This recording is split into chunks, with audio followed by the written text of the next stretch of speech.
Hey guys, welcome back to the channel. This is story about what if Naruto runs into teammate after being rejected by Kakashi part 1. Before I start, please do support for more amazing content and comments for part 2. Do consider to subscribe my channel and share my video to your friends and check out the description as well. Let's start the video. Hey Kakashi sensei, can you train me today? Asked a hopeful Naruto. No Naruto, I told you, you have to work on that chakra control before I teach you anything. I'm training Sasuke today, Kakashi said casually as he and Sasuke left, leaving Naruto and Sakura behind. Of course you do, because there's only one member on a team, the blonde thought sarcastically. Hey, Sakura, do you? No, I don't want to go out with you, Sakura snapped as she stomped away. I only wanted to train, not mentally scar myself, mumbled the blonde as he walked away with a look of disgust on his face. The thought of dating the pink cat made him feel physically ill. Where exactly did she get the idea that I liked her? We never spoke before being put on Team 7, and if I knew it would happen I would have blackmailed Gigi into putting me on a different team. Let someone else deal with this shit. And when exactly does this become teamwork? I don't see how it's possible when the only thing we do together is argue. Oh well, I can go home and study up on some seals. My long distance eyesight is shot until I get used to sensei's jutsu, Naruto said and continued walking deeper into the woods. He was about to reach into his pocket and pull out a notebook of advanced seals, but decided not to when he heard the sounds of fighting in the distance. He walked towards the sounds and came upon a training ground with 4 people, 2 off to the side and 2 sparring. However, each person seemed blurry. One of the people on the sidelines noticed him. Hi and Naruto, would you like to join us? Naruto smiled as he recognized the timid voice and knew who it was, even as his vision blurred a little more like it has been doing all day. Hey, Hinata, I'd like that if it's alright with your sensei. That is, the blonde grinned at the small blurry woman. Kurenai smiled. Of course it is, Naruto. Oh, we haven't officially met yet. I'm Kurenai Yuri, the sensei for teammate. Naruto smiled, she's nice to me. Finally a sensei not only competent but open-minded. Naruto Uzumaki, nice to meet you. After watching the sparring match a little longer, Kurenai told Hinata to join the fight with Shino and Kiba.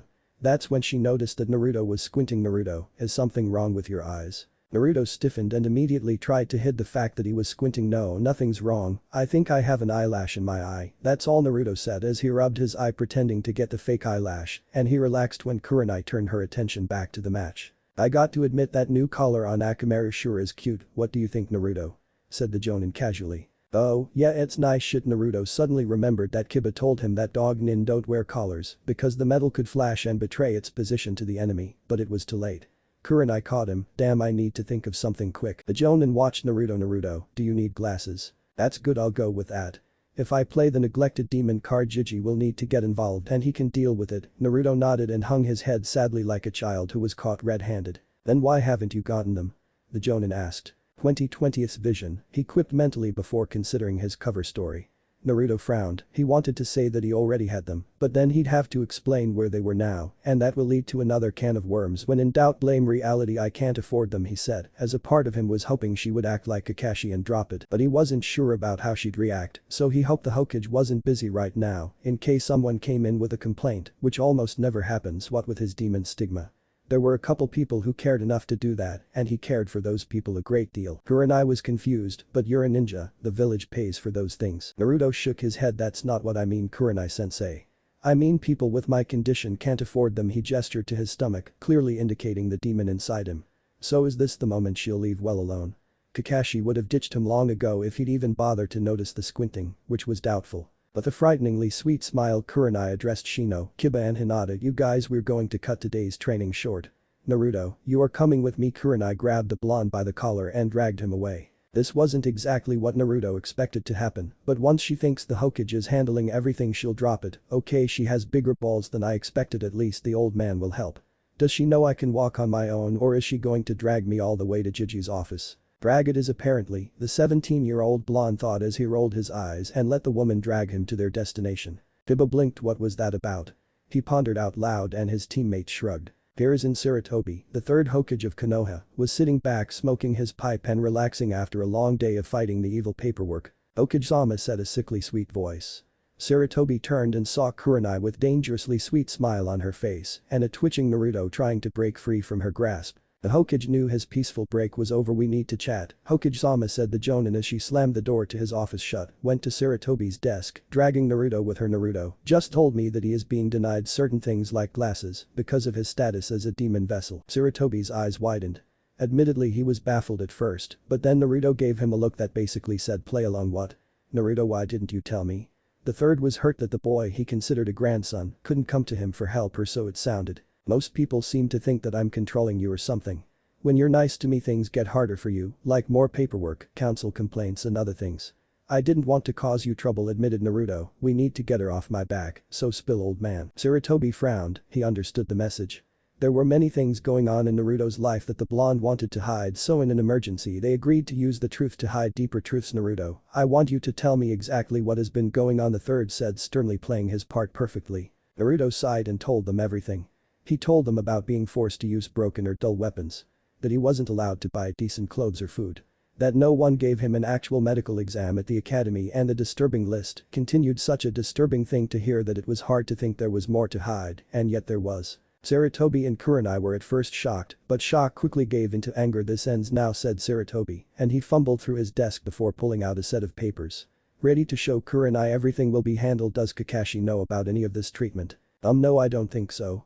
Said Naruto with a frown. Nice one, make Kakashi look like an idiot. Now he'll never train me. Thank God for sensei. Kurenai raised an eyebrow. You've been on his team for 6 months now, right? Surely he noticed something during training. What has he taught you? Tree walking, Naruto said, earning a genuine twitch of annoyance from Sarutobi. And Kurenai urged gently, hoping there was something else on this list. That's it, Naruto shrugged, pretending to not see the problem. Wow, she's seriously pissed, he thought as he felt killer intent roll off the Jonin in waves. Do you have everything handled, Hokage-sama? She asked kindly, meaning there was only one proper answer. Yes, Sarutobi said quickly. Good. If you need me I'll be looking for Kakashi, she said with a dangerously sweet tone, but just as she was about to storm out, she smiled at Naruto. If you need anything you can come to me and my team, Kurenai said before leaving. Naruto made sure the door was shut before smirking. I like her. Kakashi might die today. If so, I can't say I'll care. He should be training you seriously, Sarutobi said as he put away the untouched papers. It's fine. I would have liked to get to know him, but Naruto trailed off as if thinking about something. Yeah, he won't approve of a decision I made. Also, there are a few things he can't teach me, since he lacks the like competence. Naruto insulted the copycat ninja, happily getting a chuckle out of the old man. Sarutobi smiled at the young 17-year-old ninja. Quite true, but you should have real temp training. I'll talk to Danzo and see if we can arrange for one of his trainees to be put with you and your little friend to make a team. Maybe your sensei or one of Danzo's elite can be the team sensei, but you need to piss off Kakashi enough for him to want you off the team, otherwise I cannot legally take you off the team. Oh, and find some sort of glasses solution or Kurenai will think I didn't keep my promise, and that could spell the end for me. Sarutobi pouted as Naruto seemed to find the comment funny. I'm serious, I want to live. He wailed childishly. Kakashi sneezed in the middle of demonstrating a new jutsu, resulting in a pillar of water firing back at him and sending him into a tree. What a terrible time for people to gossip about me, he said as he pulled himself out of the dented tree. Whatever. Sasuke snorted and started trying the jutsu he just copied with his Sharingan. Moments after completing the hand signs, the resulting pillar started to shoot upwards, only to explode as a pissed-off Kurenai blasted through it. Kakashi had a scumbag. Kurenai roared as she stomped past the Uchiha, who will never admit that she scared him, and up to Kakashi. Kakashi clapped his hands over his clothed crotch to protect his balls as he screamed, the cameras in the hot spring were Abisu's idea, not mine. Spare me. What? Kurenai blinked in shock, but her shock drained away, revealing irritation. That's another subject we'll discuss, but right now I want to discuss Naruto's severe lack of training. Why haven't you taught him anything beyond tree walking or helped him with problems he has with the villagers? Sasuke snorted. He's weak, why bother? Sasuke's right, Naruto hasn't shown any skill in chakra control and in other things. I gave him a list of exercises and I can't train him until he completes it. As for the villagers, I'm sure he's exaggerating. You shouldn't waste your time on him. If you leave him alone maybe he'll realize he has to figure some things out on his own, Kakashi said cheerily as Sasuke smirked. What the hell, did he really say that? The bastard. Kurenai thought, not understanding why Kakashi would be so blasé about Naruto's life. I find it a bit hypercritical of you to say that when you're clearly bottle-feeding everything to Sasuke. The Uchiha sneered in disgust at the comment. How about this, I'll take over Naruto's training. If in the 3 months leading up to the Chunin exam he has shown a Chunin level jump in skills, you are my slave for the next 2 years, but if he shows little or no progress by the exams, I'll get you a bathhouse pictures of any 10 ladies you want.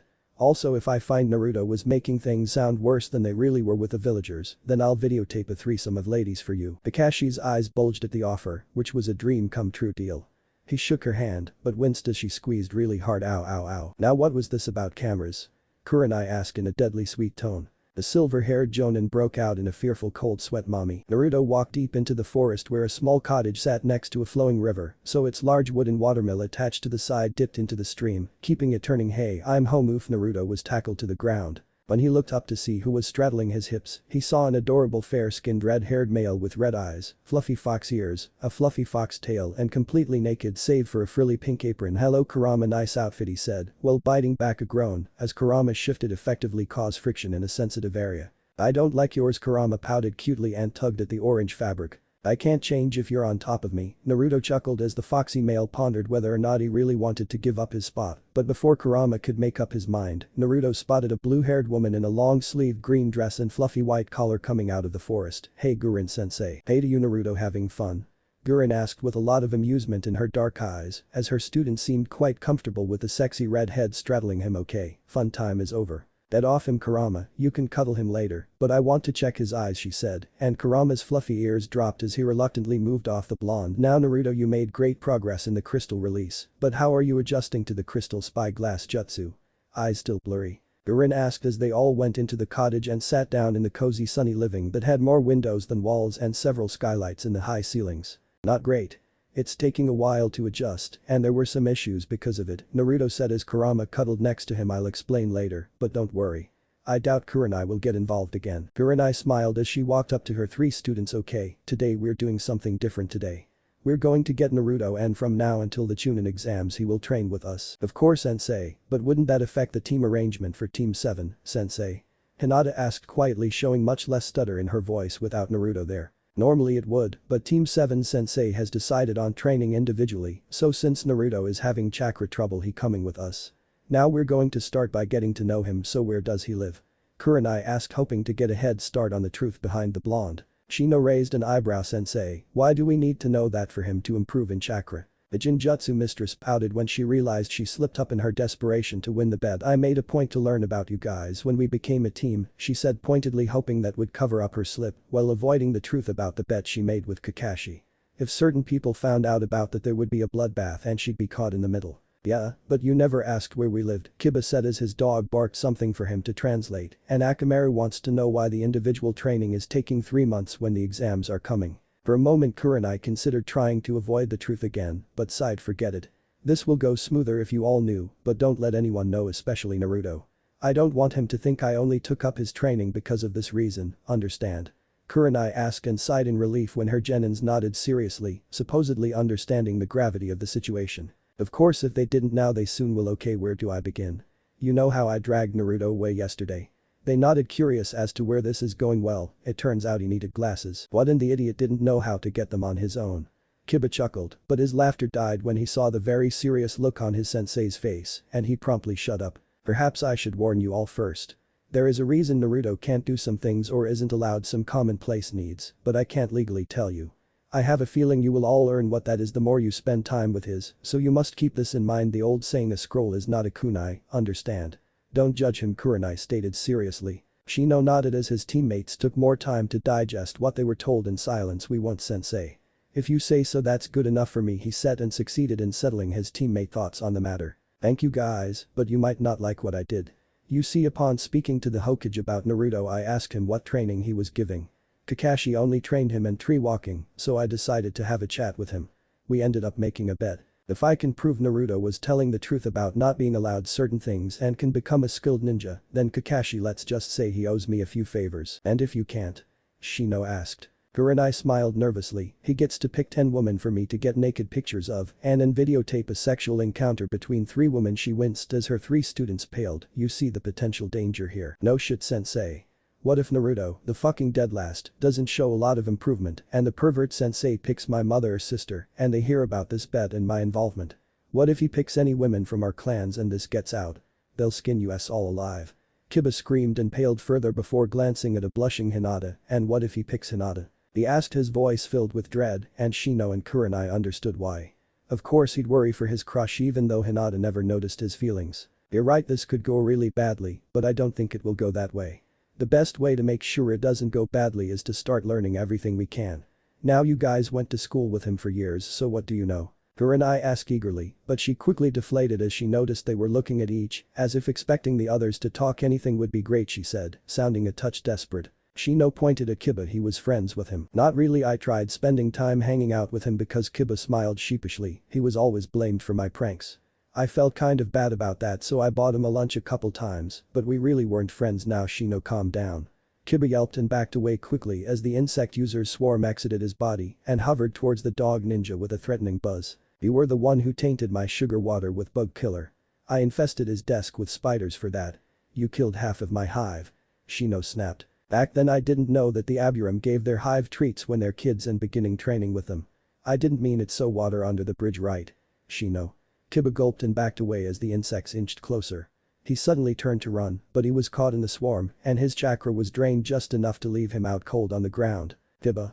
Hinata gasped, but Akamaru padded over to her to assure her that Kiba was fine save for being an idiot. Kurenai shrugged, used to the genin's antics. Leave him. He wasn't helping anyway. What about you two? Other than the fact that he has a crush on Sakura, I don't know anything. I kind of gave him the cold shoulder for what I thought was his cruel prank, Shino said and shot his down teammate a glare. Okay, what about you, Hinata? You're crushing on him for a reason, right? The Jonin asked, getting close to pulling her hair out. He doesn't tolerate bullies. I saw him defend Sakura and he defended me too. A few times I saw him with a takeout ramen for lunch, so I think it's his favorite, but I never found him outside of school, Hinata admitted with a light blush. Kurenai pouted. That was a little more helpful, but it seems we start from scratch here. Let's go get him. She paused when she heard Kiba groaned as he twitched randomly. We don't have time for him to completely recover, so grab him. Akamaru, the large dog, obediently took his owner's collar in his mouth and flipped Kiba onto his back before following after the other members of Team 8. Wow, I smell something really good, Naruto grinned as he walked into his kitchen where Kurama was in his little pink apron and not much else. Pork cutlets, my favorite, he said as he stole one of the crispy pork-filled treats from the large lunchbox Kurama was setting up and ate it as Kurama started cuddling. Why do you only cook for me when you're in heat? Kurama purred, completely missing the question since he seemed very dazed and flushed. Mine, he mewed and stood on his tiptoes to kiss the blonde's neck, but he tugged at the orange jacket with a disapproving pout. I hate these clothes. I know, Naruto chuckled and finished his cutlet. The red eyes watched a blonde lick the grease and crumbs from his fingers and shivered in delight as he felt aroused take them off. Naruto smirked as his hand moved down to the bare butt under the fluffy tail and squeezed, taking note of the shameless moan and the trickle of cum dripping from the pucker. It's never enough, is it, Kurama? Sadly, I have to meet my team, but if it is the usual I should be back soon to satisfy you, he said and tugged Kurama's fluffy ear, earning a moan. Until then, he whispered huskily, and a clone appeared wearing only black pants and it pulled Kurama into a hot kiss. As the redhead's moan slowly got louder, Naruto took the lunchbox and left before he couldn't stop himself from joining in. Once he was out of hearing distance, he sealed the lunchbox away into a seal on his wrist while unsealing a pair of black glasses frames he managed to fashion using chakra-enforced wire. There were no lenses, but that was the point. You see, he was supposed to make those last night too, but Kurama ended up distracting him for the rest of the night. With one hand sign, he made a flat, slightly pink-tinted crystal lens appear on his fingertip and with a little chakra, made it expand to fit the curved opening. Once he was sure it fit properly, he made the second lens and cleaned them before putting them on. It didn't change his sight or fix the occasional dizziness, but it will spare the old man his life. Besides, after a good sleep his eyes were better and having his crystals over his eyes would make the spyglass jutsu rather easy, once he adjusts to it, of course. Naruto put his complete glasses on and after tweaking them to fit better he jumped into the trees. Gigi better thank me for making these things. In this jumpsuit I look like even more of an idiot wearing them, even though they'd look great with any other clothes, though I guess that works in my favor as far as the villagers go. He sighed and raced to the spot where he meets up with his team.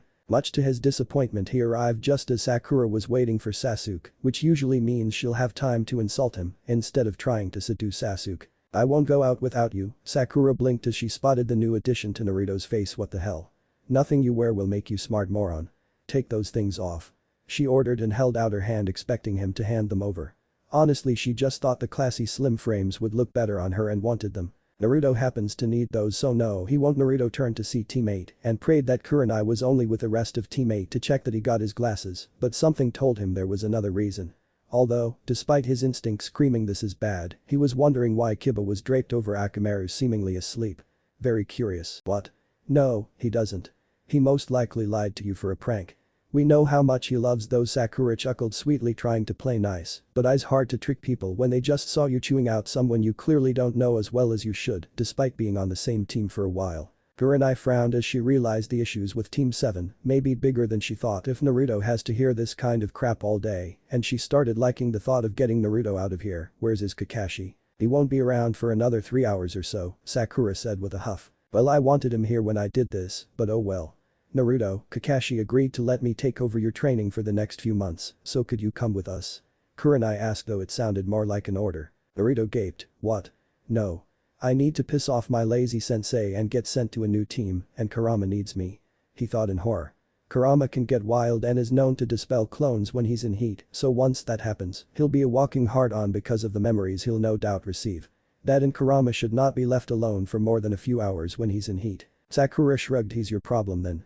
Don't say you weren't warned when this bonehead screws everything up. We'll see, come on Naruto. Kurenai snapped, rather irritated with the bitch, and she grabbed the blonde by the collar and dragged him with again. What is it with all this dragging? Naruto sighed mentally. I won't be very useful on a mission if I'm being dragged, Kurenai-sensei, he pointed out the second Sakura was out of sight. Oh sorry, Kurenai said sheepishly as she let him go. Actually, we weren't going to go on a mission with kibble like this. Instead, I thought it'd be a good idea to take some time to get to know you, so how about we go to your house and have a chat? Sensei did the same for us, Shino said, kind of lying about his sensei's methods. Did she now? Naruto said with a calm look on his face, though his thoughts were anything but calm. Oh fuck. My house has a horny demon that isn't as sealed as people think, so no. You can't come.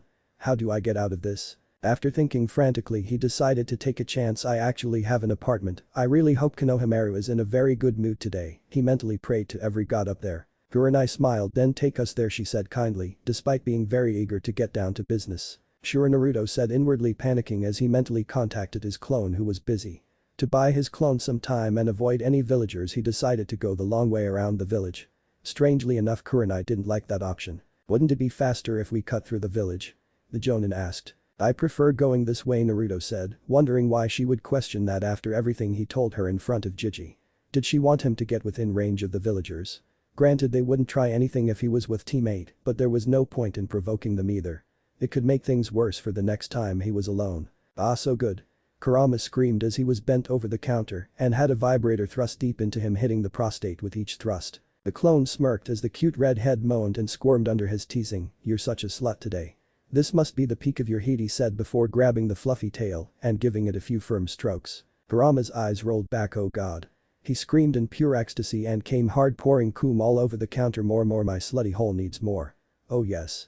Kurama moaned wildly as the vibrating toy was cranked up to a higher setting and thrust even deeper as the base of his tail was stroked, sending the most amazing bolts of pleasure up his spine. Damn, you're a sexy fox, Naruto's clone said huskily as he watched the toy appear and disappear into the tight channel. He suddenly twisted it, earning a yelp and a gush of pre-cum to come out of the dripping cock. So fucking delicious, the clone ate as he leaned over to nip at the perky backside. Aha, yes, more.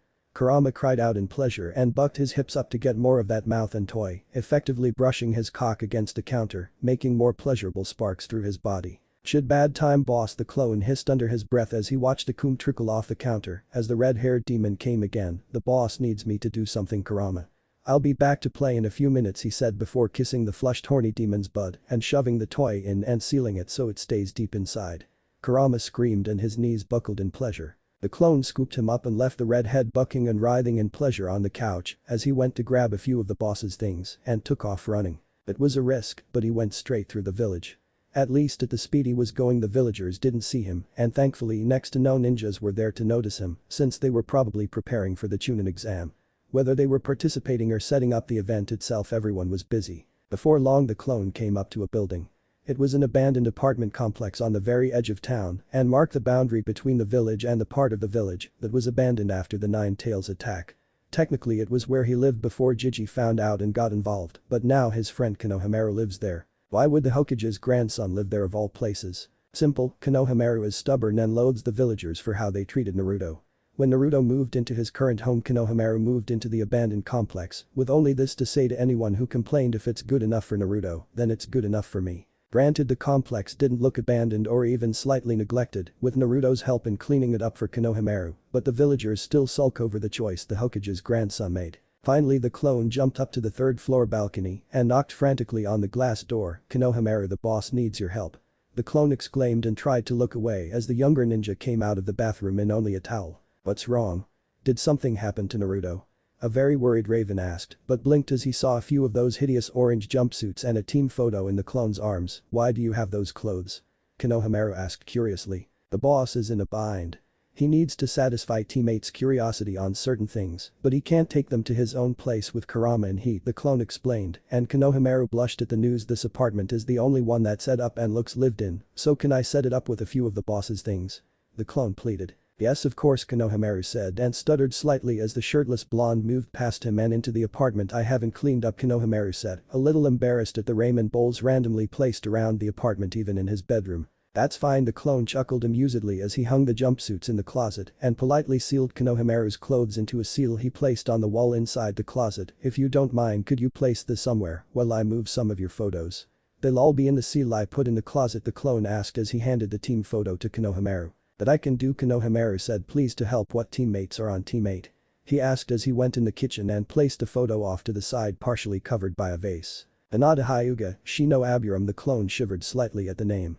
Shino hated the boss for some reason, but he never knew why. It just came out of nowhere with spiders in the boss's desk. He wondered how being on the same team with the bug ninja will go, and Kiba Inuzuka, he said as he collected all of the photos hanging on the walls, including a cute one of Konohamaru and Naruto waving in front of this very building. The clone noticed something Naruto didn't before. Konohamaru was blushing at the closeness with the blonde. Unfortunately, there was no time to ponder it, so the clone ignored it for now. Inuzuka? He'll catch my scent, right?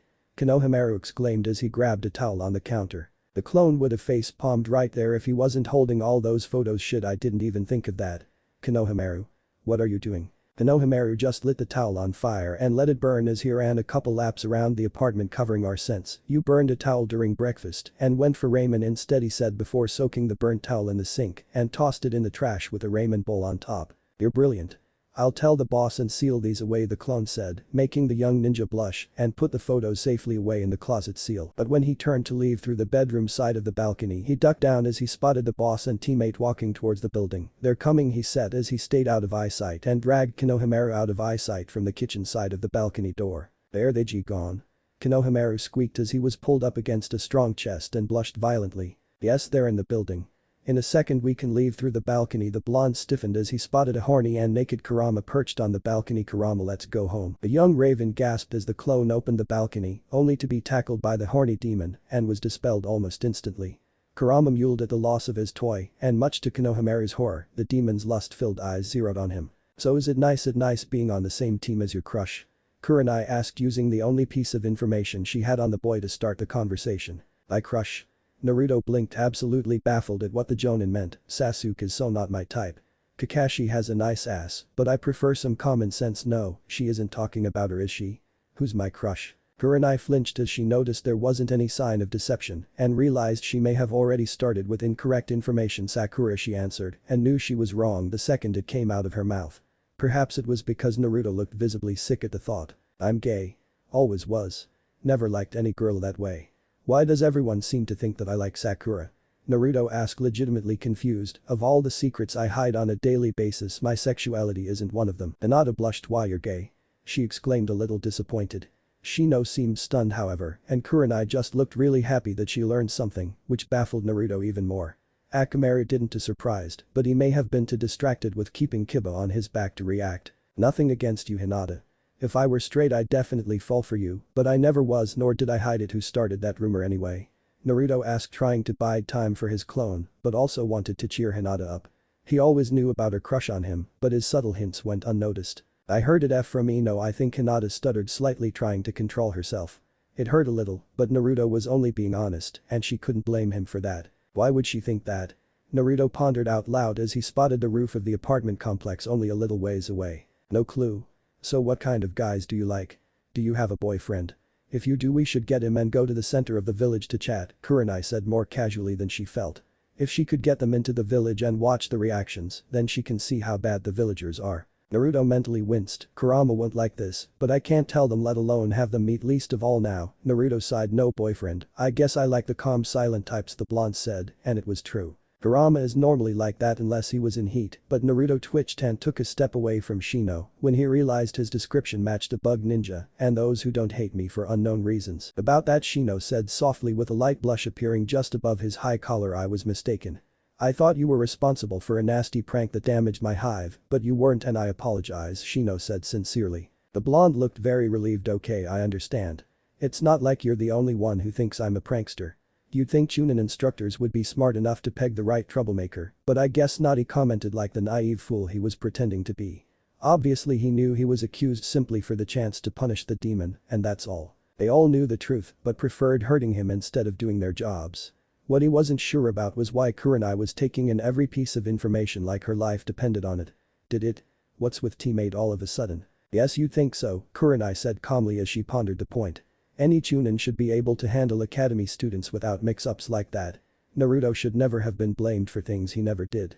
There was only one reason she could think of for the blaming was simply because of Naruto's burden, which made it more likely that Naruto wasn't lying at all about how he was treated. This was made even more clear when she saw the building they were approaching. You live here? She asked, a little disturbed that Naruto was so far out on the edge of the village and right near the abandoned part of the village that was deemed unstable after the Nine Tails attack. Naruto nodded. I have for years, he said smoothly. It wasn't quite a lie after all. He didn't say that he still lived there. Just as he guided them into the building he felt his clone dispel. I forgot to clean up.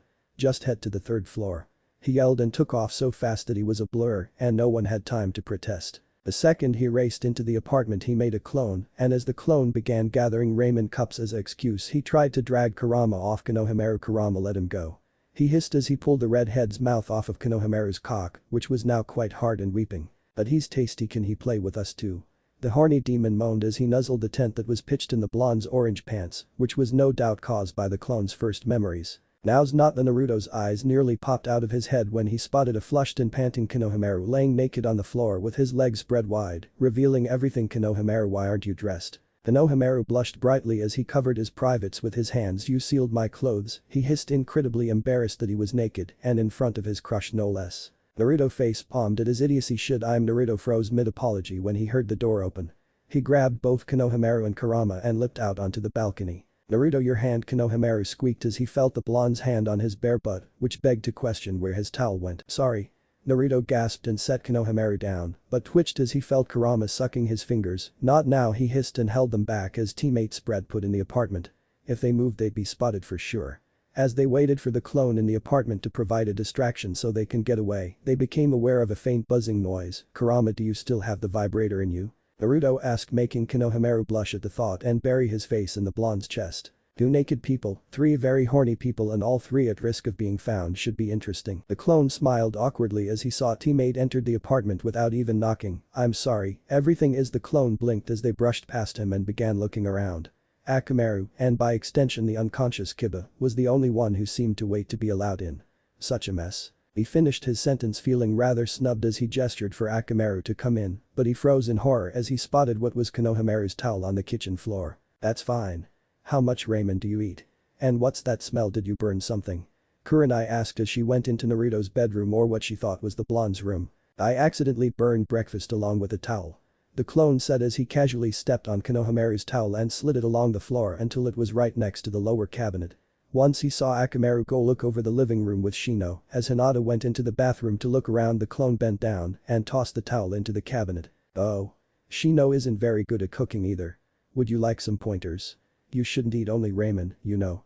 Kurenai said pointedly. Deja vu, the boss said the same thing after learning that's 50% of Konohamaru's diet. The clone mused as he recalled the boss's discovery, which was actually when he was helping Konohamaru move in this very building.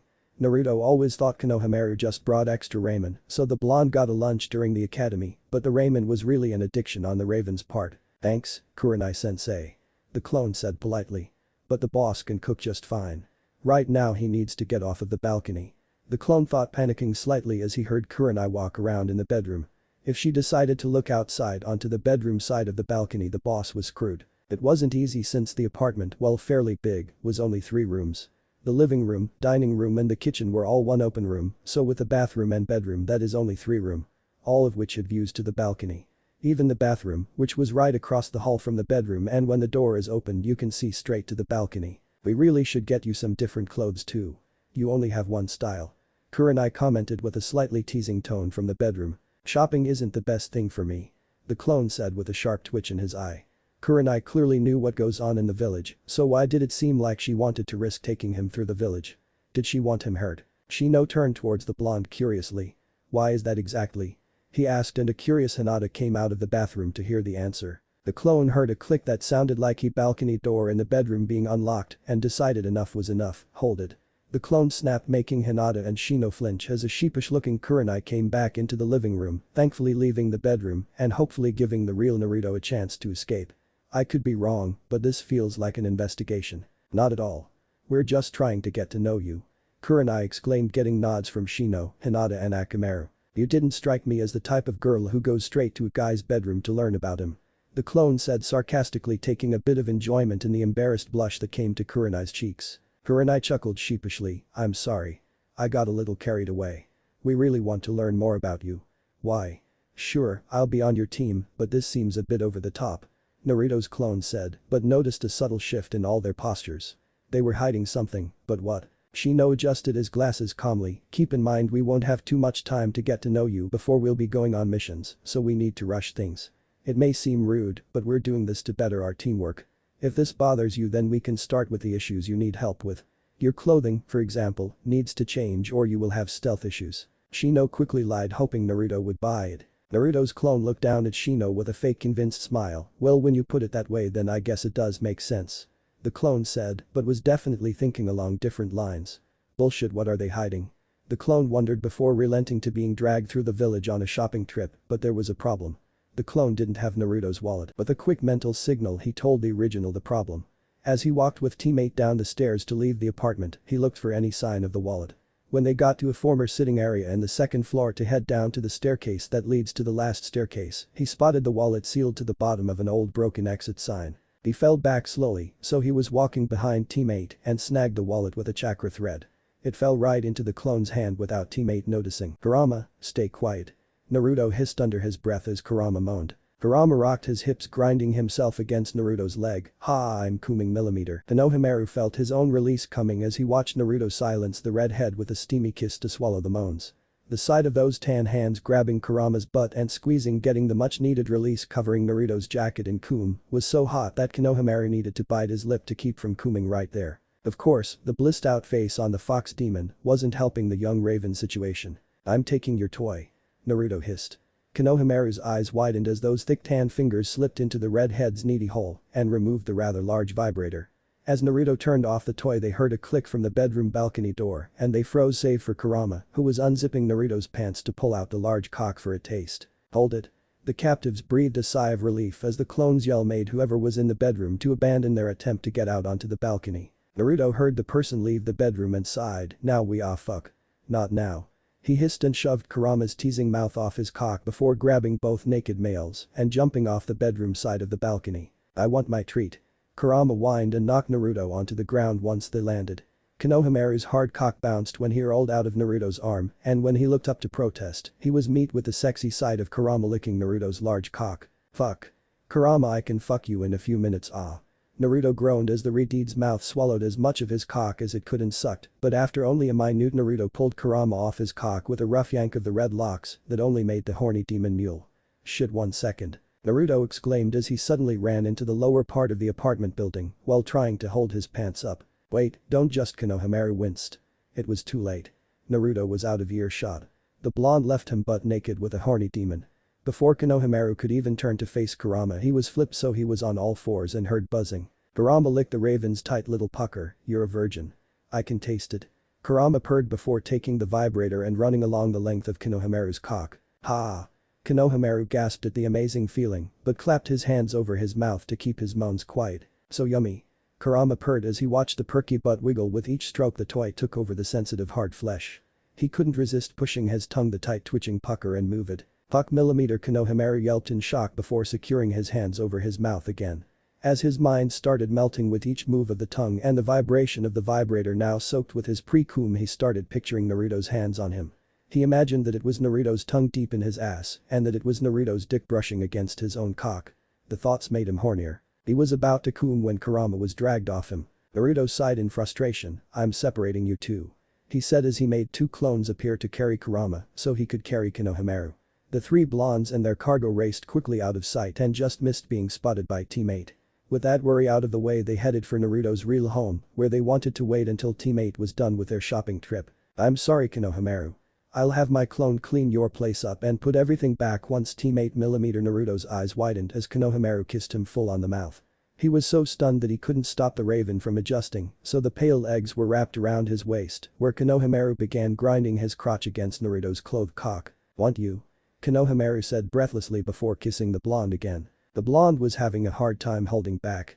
Naruto knew Konohamaru wasn't thinking straight, but the raven was a surprisingly good kisser, and that did not help.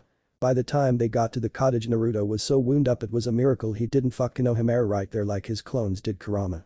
"Want your cock?" He mewed after being dropped on the couch, only to throw his head back and moan hotly as a naked Naruto moved between his legs, thrust hard, rubbing their cocks together. "Tell me that when you're in your right mind and then I'll fuck you." Naruto groaned, and with one thrust at just the right angle, he watched Konohamaru spraying thick white ribbons of cum onto their chests before the raven passed out. "Naruto. Oh.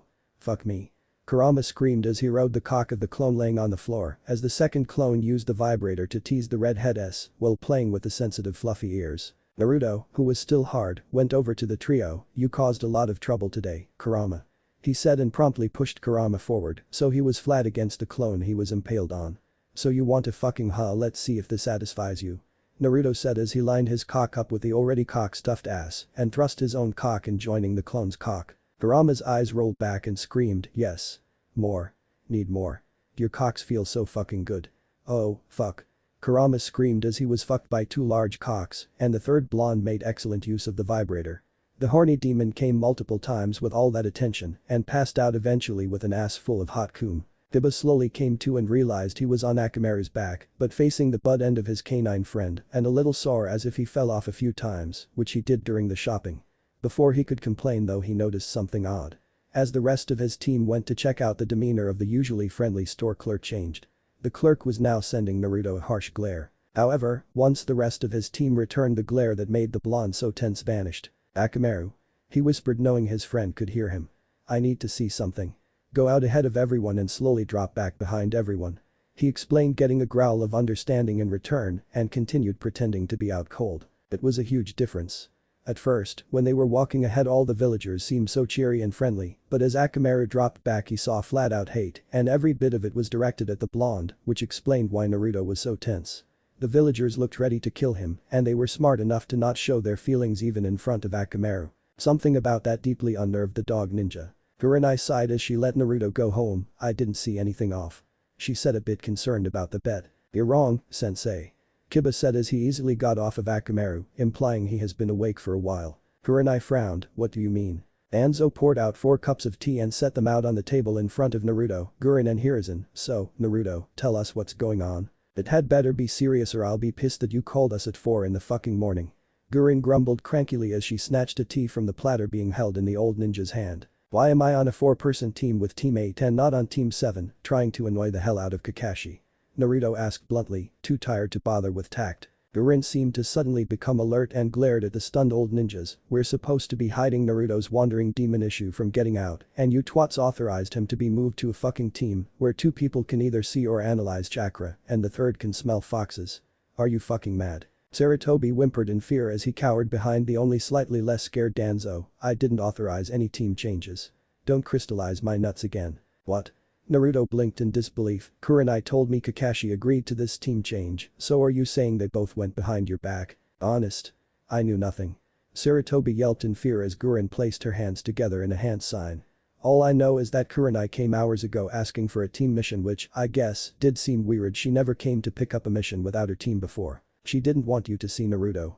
Danzo concluded with a frown. "But why?" "They want to investigate me," Naruto said bluntly and saw everyone looking at him in concern. "I don't know what happened, but after Kurenai's sudden protective rampage, she went after Kakashi when she left your office. Something happened between them, and now teammate is trying to learn as much as possible, even where I live." Guren winced. "Is Kurama still hidden?"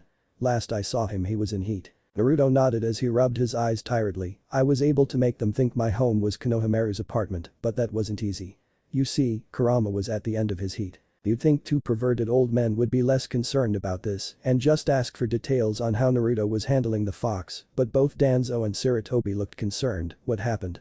Sarutobi asked seriously, knowing full well that the end of the heat was the most dangerous for a few reasons. One reason, of course, being that a powerful demon capable of destroying a village was running around in a horny state that will even drive a civilian so mad that something is going to be destroyed if they are not satisfied or even during the satisfaction. Many clones were destroyed during the time of heat. He escaped the cottage and went after my clone who was preparing Konohamaru's apartment for teammate. He got a hold of Konohamaru, but I checked. Naruto said, quickly reassuring the Hokage that his grandson was safe. Kurama only physically touched Konohamaru for a brief minute. He was affected by the hormones, but not poisoned. He's resting at my place for now. Sarutobi sighed in relief. Don't misunderstand me, Naruto, but sometimes I wish you didn't release Kurama without talking to me first. I get it, but I was a kid and Kurama was in a lot of pain because of the seal. I didn't think to ask if there was any issues I should know about, like a yearly heat season that can drive an all-powerful demon insane, if not end it to every single time, or if the pheromones of a demon could have adverse effects for a human who didn't grow up exposed to demon chakra. Must have slipped my mind. Naruto muttered with a hint of sarcasm, to be fair, you two had no issue assigning guards to help Kurama until I became a ninja. Naruto commented, knowing only a few trusted root agents were used, but that both Sarutobi and Danzo picked from the root agents. Admittedly, Naruto knew it had to be done back then, but nowadays he hated thinking about Kurama having sex with random people. Of course, it was only during those few days or weeks of heat, not any other time, but still it felt odd. He always had to remember that he grew with Kurama and they had a solid relationship. The fact that he had Kurama to himself now meant everything. Danzo and Sarutobi both deadpanned, neither of us knew about the poisoning part. They muttered with dazed eyes as if they were remembering the frightening symptoms of long-term exposure to pheromone. Some agents may never be able to fully recover. Kurama is done with his heat at least, he seemed sane, and his tail and fluffy ears were hidden before I came here, but back to teammate. They are clearly after something and it has to involve Kakashi, too. I mean, Kurenai knows about the demon being sealed inside me, and I told her I'm not treated well because of it, but what does she do? She drags me to nearly every store in the village. It makes no sense unless she's one of them. The blonde muttered doubtfully. Urin scoffed, if she'd bother dragging you to the Hokage, then she's not a narrow-minded fool. I agree. She was genuine. The mission I gave her starts tomorrow. I don't believe Kakashi is planning on missions. Danzo, could you have a few of your agents follow him? Sarutobi asked between sips of his tea. Yes, Naruto, you should make sure Kurama is through with his heat before leaving. Danzo said pointedly. The blonde nodded tiredly, not having a single wink of sleep between dealing with teammate and Kurama's heat. Yeah, I'll go check. Urin made a hand sign, instantly making the two old men flinch, but they relaxed as a crystal earpiece appeared in her hand. Here, you haven't mastered the spyglass jutsu, but you do have enough skill to use the sound part of the jutsu. Report to me if you learn anything. I will. Naruto said before putting the earpiece around the back of his ear and getting up to leave the cozy apartment complex deep in the root hideout where Danzo lived with Gurren, who was a root agent herself, and all other agents. Normally, he would have tried to go straight to Sarutobi, but by the time he tired Kurama out, he figured it was too late to just run into the office. No doubt, the Hokage would have retired for the night, so he went to Danzo and Gurren, who had a means of calling Sarutobi in emergencies or when Danzo invites Sarutobi over for some crystal ball viewing. Since the crystal ball's default setting was the ladies' side of the bathhouse, you can imagine how pissed Gurren was when she happened to walk in on them when she came to report on a new recruit. Naruto left the hideout and went home in the rain, but he noticed Kurama standing butt naked right outside the cottage. Kurama. He called out over the thunder as he went over to the Redeed, who must have been out of heat because the fox-like tail and ears were hidden with human features, but normally Kurama would be out cold for a week after going through heat, so why was he awake? The red eyes looked exhausted, but so sad too. I caused a lot of trouble, didn't I? Not that much. Naruto said as he pulled Kurama against his chest. The cool rain just rolled down their bodies and dripped to the ground, taking the coom pouring out of Kurama's abused hole with it. I hurt Konohamaru. Kurama said, barely hurt over a surge of rain. Konohamaru is fine. I checked him myself, so don't worry. Naruto said, trying to soothe the demon who he realized was crying earlier, but the rain hid the evidence. You shouldn't blame yourself. I'm happy taking care of you, and I won't let you do anything that'll expose you or lead to someone getting hurt. He said and pressed his lips to Kurama's. Despite both being very tired, the kiss became deeper and Naruto lowered Kurama to the wet grass below them. Aha, Naru, ah. Kurama moaned weakly as Naruto squeezed his sore ass while nibbling the human ear. Rainfall pounded the pair as even more skin was exposed as Naruto shed his own clothes. Still easy to excite, I see. Naruto said teasingly as he spread the pale legs to view the pink thoroughly fucked pucker. Kurama blushed at the perverted action. Don't say stuff like that, ah. Kurama screamed into the thunder as a tongue licked his sore hole, easing it into a twitching needy mess. The feeling of the cool rain hitting his flushed skin felt amazing, but that skilled tongue kept him hot and begging. Naruto. He mewed softly and moaned hotly as a flash of lightning revealed the intense blue eyes of his lover. The sight nearly made him cum right then and there, but he held on. At least, until he felt that cock easily slid into him. The crack of thunder rumbling through the air hid the screams as Kurama was fucked into the grass. The redeed clawed at the ground as he thrashed in pleasure. Finally the stirring of that thick cock brought him over the edge, and he blacked out before feeling Naruto's cum fill him. Naruto smiled as he held the redeed for a minute, letting the rain continue its assault. 2 clones were created to pack everything away for the mission in a couple hours as he carried Kurama to the bathroom to be cleaned up. Both Konohamaru and Kurama were soon tucked away into cozy beds. By the time he was dressed in a pair of dark crimson Anbu pants, with a short-sleeve mesh top, black ninja sandals and a waist-length black jacket, the clones had everything gathered. Technically he was wearing his own clothes and not the ones he was bought hours earlier, but they were similar so they might not notice. As he put the pack on his back and hid a scroll filled with extra supplies in the hidden pocket inside his jacket, his clone handed him his glasses. Naruto felt a clink behind his ear as he put the glasses on and blushed as he remembered the crystal earpiece. "Damn it, sensei. How much did you hear?" he yelled after making a hand sign and tapping the crystal. "Nothing." He heard his sensei's voice come through a little too quickly and with a dripping sound. "Is your nose bleeding?" Naruto asked, despite knowing the answer. A silence followed by a perverted snicker, and it confirmed what he suspected the dripping was. Naruto rolled his eyes as he adjusted his hair so no one would see the extra crystal. "I'm going to meet them," he said, knowing there was no time to sleep in with the sensei so he had to leave now. There was enough time to eat before slipping out during a small break in the storm. He raised an eyebrow as he approached 3 human members of Team 8 and 1 canine. "Where's Hinata?" Kurenai smiled. "Oh, has a cold, so she's staying here for this mission." "Really?"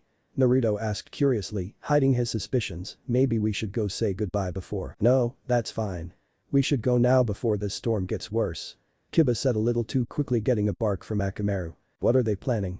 Naruto-sensei voiced his suspicions as he followed Shino, Kiba, Akamaru and Kurenai out of the village. After all, it seemed strange that such a close team wouldn't say goodbye to a sick member before leaving. "Wow, smells great." Kiba exclaimed excitedly as the meal was cooking over the fire.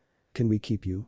the dog ninja said jokingly as he was poured a bowl of the stew. Naruto chuckled as he spooned out the stew for everyone else. "Sorry, but I have to go back eventually." Kurenai moaned at the taste of the stew. "We'll have to talk to the Hokage about that." "About what?" "It's pretty clear this will be temporary since you said I will be returning for the Chunin exams. Then again I remember something about Genin teams being restricted to a certain number for a survival reason, so it seems weird that I was allowed to leave." "He already knows about this transfer, right?" Naruto asked innocently, deliberately putting the sensei on the spot. "Of course he does." Kurenai chuckled with a slight nervous tint to her tone. "I'm just saying that if you being on a different team is an improvement, something could be worked out. That's all. Going with that, no matter, I'll find out what's going on before this mission is done." Naruto thought, while mentally smirking a smile that did not match the innocent smile on his face. "So what's this mission about?" "We never actually talked about it," Naruto said as he realized the subject has been only random things or subtle comments to try and get some information about him since they left the village hours ago. Kiba blinked. "Oh right. Sensei, we were briefed," but Kiba winced. It looked like Kurenai was smiling, but if you looked at her foot you'd notice that it was digging into Kiba's heel. "We did forget to talk about the briefing for the mission," Kurenai exclaimed louder than necessary. Naruto winced as he focused more on Kiba than Kurenai's attempt to cover up a slip. "Briefed, huh? I almost wish you didn't let that slip." Naruto thought, feeling sympathetic towards Kiba despite his strong desire to figure what exactly was going on here. The look of pain and the tiny whimper from holding back the pain made Naruto feel bad for Kiba since he knew how overzealous the Jonin could be.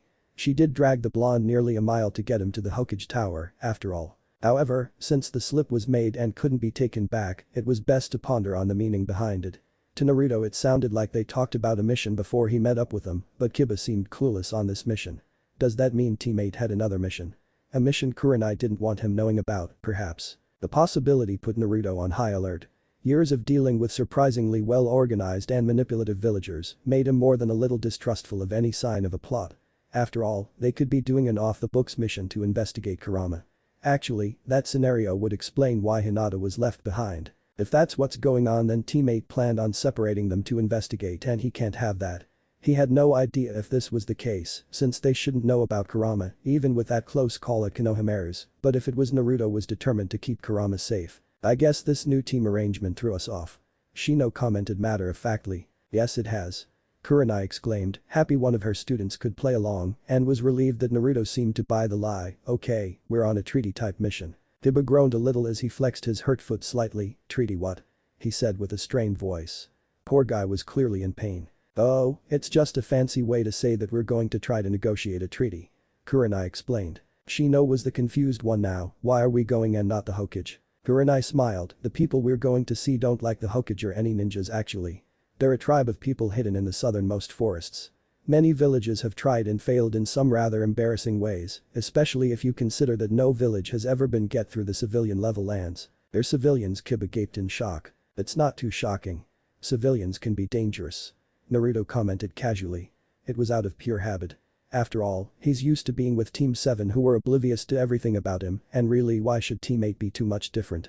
They had no reason to take that comment as anything other than an innocent comment. At least that's what Naruto thought, but the awkward silence and shift in his new teammates' postures that followed indicated something suspicious. The Jonin cleared her throat almost nervously. "Well yes, but they have it's hard to explain. This tribe seems to have a way to knock out ninjas before we can get close. They don't seem interested in killing since they haven't killed anyone, but whatever drug they're using is very effective. Our goal is to enter the village and propose a treaty."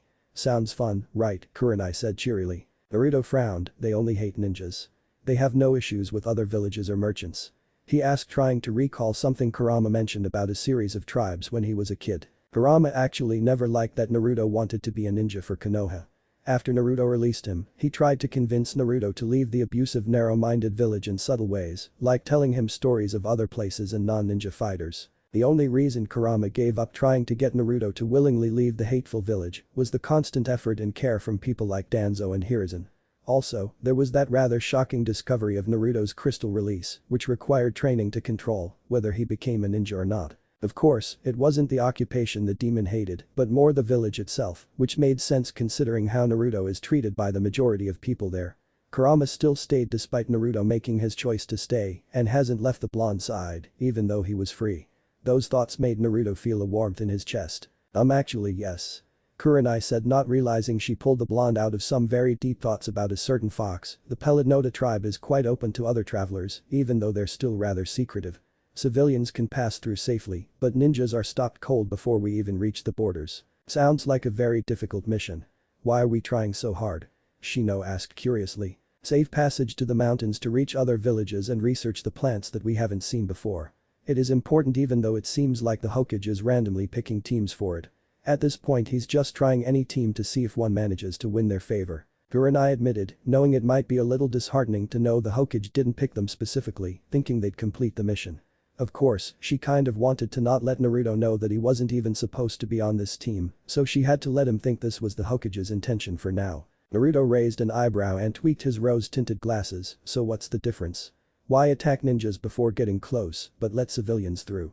The only thing I can think of is how we travel." Hiba frowned. "Could be related to the trees or some sort of markings.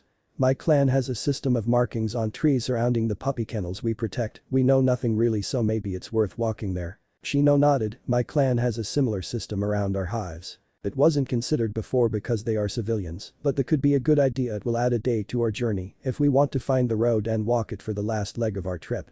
Are we in agreement?" Kurenai asked, and her students nodded along with Akamaru, who wagged his tail happily. "Then that's the plan." "Oh good. The stew is still warm." "Yeah, lucky." Naruto chuckled, though he was as excited as they thought. In fact, he was suddenly quite nervous. "Shit. I forgot to swap the bowls," he thought in a panic as the rest of the team moaned at the scrumptious taste of the food. Who doesn't like a hot meal? Naruto loves a good meal whenever the chance presented itself. To increase the hot meals on a mission, he put heating seals on his bowls and plates so the food would be a little warm even when they couldn't use a fire. Team 7 scarfed down their food too fast to notice, but Team 8 was different. He had to reconsider this before they notice. "So what about for tomorrow's meals? We might want to avoid any fires leading up to the tribe's territory," Naruto said pointedly, hoping they'd buy it. Kurenai nodded thoughtfully. "Yes. If the people of Pellet take offense to something like our choice of travel, we can't risk lighting any fires from here on out. Looks like you may get your favorite, Shino." "Oh?" Naruto pondered as he looked at the bug ninja who was blushing lightly from the teasing. Hiba smirked. "He loves sushi." "Really? Sushi it is." Naruto smiled, happy he found an excuse to use cold meals and switch off the damn heat seals, which he did the second he got the empty bowls back for a quick clean. He never noticed that the blush on Shino's cheeks darkened ever as slightly when he smiled. "Naruto, be careful," Guren warned through the crystal earpiece. The blonde didn't want to risk being heard, so he tapped out Morse code. Why? We're tracking Hinata and she seems to be testing the civilians, Gurren explained. Testing how exactly? Naruto tapped back, getting a sinking feeling in his gut as they settled in their sleeping bags. We finally found Hinata, she's investigating the civilians. I'm not sure, but by sending out genjutsus of you she's pissing off the civilians and then she's watching the reactions. It's like she's studying them and, by extent, you. They're digging into your life. Gurren said through the crystal. Naruto froze and glanced at the others sleeping in their own sleeping bags. Did she find anything? She discovered that Konohamaru lives in the place you claimed was yours. Unfortunately, she found out before we found her. Gurren reported. Stop her. Naruto tapped quickly. He knew the discovery of one lie will only make it more obvious that there's more out there and he didn't need them getting deeper. I'm on it. Gurren said almost too eagerly, and the evil snicker made Naruto feel sorry for Hinata. Hinata sighed as she finished setting up her campsite. It's done, this'll be my first mission alone. She felt her chest constrict as a wave of anxiety hit her, but she tried to literally shake the feeling away. No. I have to do this. I will do this. After a few deep calming breaths she set out to see what she could learn about Naruto. To start, she decided to go check the apartment where Naruto lived. However, she decided to go through the village under a henge as Naruto instead of taking the forest path that Naruto used before. It was a decision she instantly regretted. You. Stay away from the Hokage grandson's home. A civilian screamed the second Hinata dropped down from the roof she was jumping across to walk the little segment of land. You see, there was a section of land between the edge of the village and the area that was destroyed by Kurama. This section was devoid of trees and houses, so even a ninja had to cross on foot. It just so happens a few villagers took it upon themselves to guard the edge to watch out for the demon, and that Konohamaru was safe. The long forest path Naruto showed them before was the only way for him to get through without trouble. The hinged Hinata ducked a rock thrown at her and bolted across the bare section. Just before she got to the tree line she felt something sharp zip past her head. She pushed herself to move faster and was soon out of range. What was that all about? Hinata gasped as she tried to catch her breath. She dropped the hinge and looked back over her shoulder to watch the civilians. What did they mean? The Hokage's grandson. Hinata frowned and looked in the direction of what she thought was Naruto's home. Curiosity led her back to the same building she visited before and she looked at the building. She activated her Byakugan and searched the building from a safe distance. Each room of the former apartment building was cleaned up and repaired, but it was clearly only for structural purposes. Everything had insulation, exposed drywall, and the pipes were turned off except Naruto's apartment. In fact, everything was cleaner than the last time. That's where Naruto screwed up. After teammate left Konohamaru's home, Naruto sent a clone to return everything back where it was. As an added bonus and a thank you, the clone did some more cleaning and repairs in the rest of the building. You can imagine the problem. Everything in the apartment was completely different than what Hinata saw the first time. Granted, Konohamaru wasn't there for he was still passed out at Naruto's real home, but it didn't matter since everything from the photos to clothes were back in their rightful places. It was all there for Hinata's all-seeing eyes to see, and it stunned her. When did Naruto change everything back? Actually, when did he set it up for us to see in the first place? We didn't leave him much time coming or going unless he's working with the Hokage's grandson. Hinata pondered all these questions, but one bothered her more than the others. Why? Why would Naruto bring them to a fake home? It was very puzzling. As Hinata pondered what reasons Naruto, who didn't seem to lie to them, for doing this, her mind wandered over back to her rather harsh encounter with the civilians. She was wearing a henge, so they thought she was Naruto. Kiba said he saw a slew of hateful stares at Naruto, and the civilians are good at hiding it. If she wanted answers, that's where she needs to start. This time she just went along the edge of the village, snuck in through a few side streets until she was in the middle of the village. After finding a nice alley to hide in, she cast a genjutsu that looked like Naruto over some of the shoppers in the busy area. She peeked out from her hiding spot to watch safely. To her horror, the civilians didn't just glare hatefully. They were borderline homicidal. Oh god, I should write what they're saying down. She gasped and took out a little notebook she kept in her jacket and wrote down everything. With a few genjutsus and a few location changes, she had a notebook filled to the brim with the most gruesome things. From attempted murder to hateful screams, the truth behind the innocent civilians' faces was all there to view, but there was no obvious motive for it. They called Naruto a demon, but why? Hinata frowned and got ready to choose a new spot to mess with the civilians, but a hunch of dust fell on her head. What the? She started coughing, and her nose began running as she shook the dust off. Hinata. Are you really sick? Why didn't you tell me? A very scared Hinata looked up to see her father running over to her. No, I'm fine. She yelped and tried to look fine, but whatever that dust was made her stuffed up, sound like her throat was sore and flushed. She looked and sounded like a person suffering with a bad cold. The Ashi rushed forward faster than Hinata could get away and touched her forehead. Someone told me they heard you were sick and not on the mission you told me you were going on with your team, but I didn't believe them until now. You have a fever. Come on. We're going home and you're going to bed. I'll have a stern talk with your sensei about this. She should have told me instead of letting you. What were you doing? Hinata gulped, she couldn't say she was investigating Naruto. I was training. In your condition home now. To prevent any arguments Hiashi threw her over his shoulder and took her away, unfortunately making her drop her notebook. Before any civilian could see the book Guren picked it up, that'll keep her busy for a while. She smirked as she jumped away. Hiashi was always a calm, but ever since his wife became sick and died years ago, he's been extra vigilant of his daughter's health. If he so much as thinks he hears a sniffle he's panicking. The dust Guren tossed on Hinata replicated flu and cold symptoms. It won't last long, but Hisahi won't let her out of his sight for a while. She was right to go straight to Hiashi right after warning Naruto that she saw Hinata playing with ninjutsus. Hinata didn't know it, but each time she stirred up a civilian she was making everything for Naruto more dangerous. It's going to be too dangerous to come right back as it was. But that problem out of the way, let's see how bad the damage is.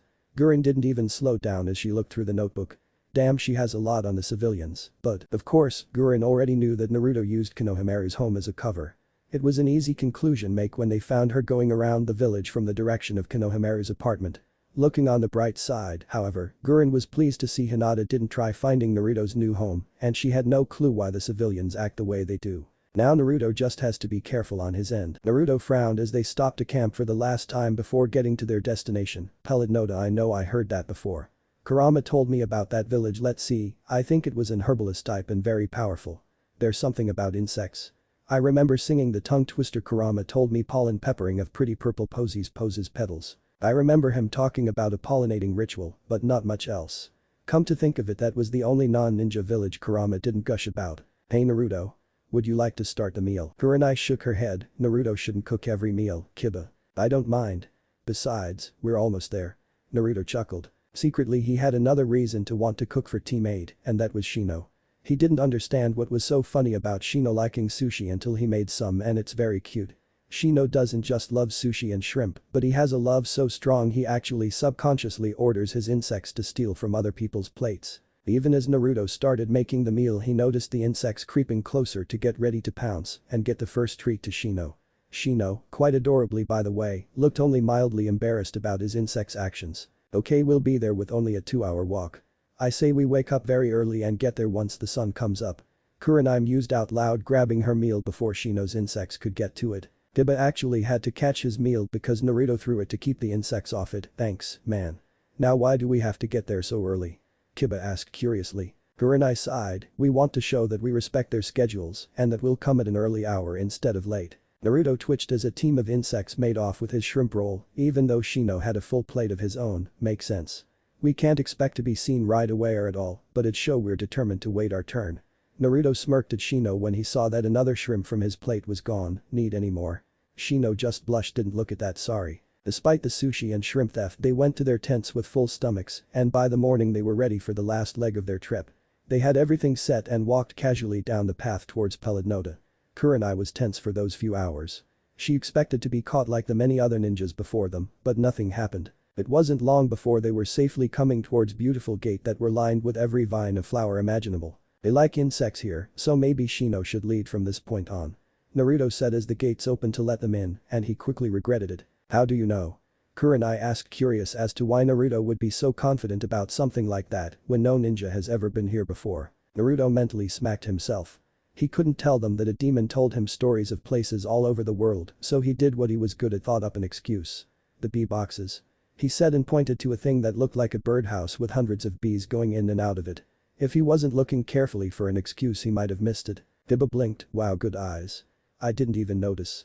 Akamaru barked cheerfully, and a vein on Kiba's forehead swelled in anger. Hey.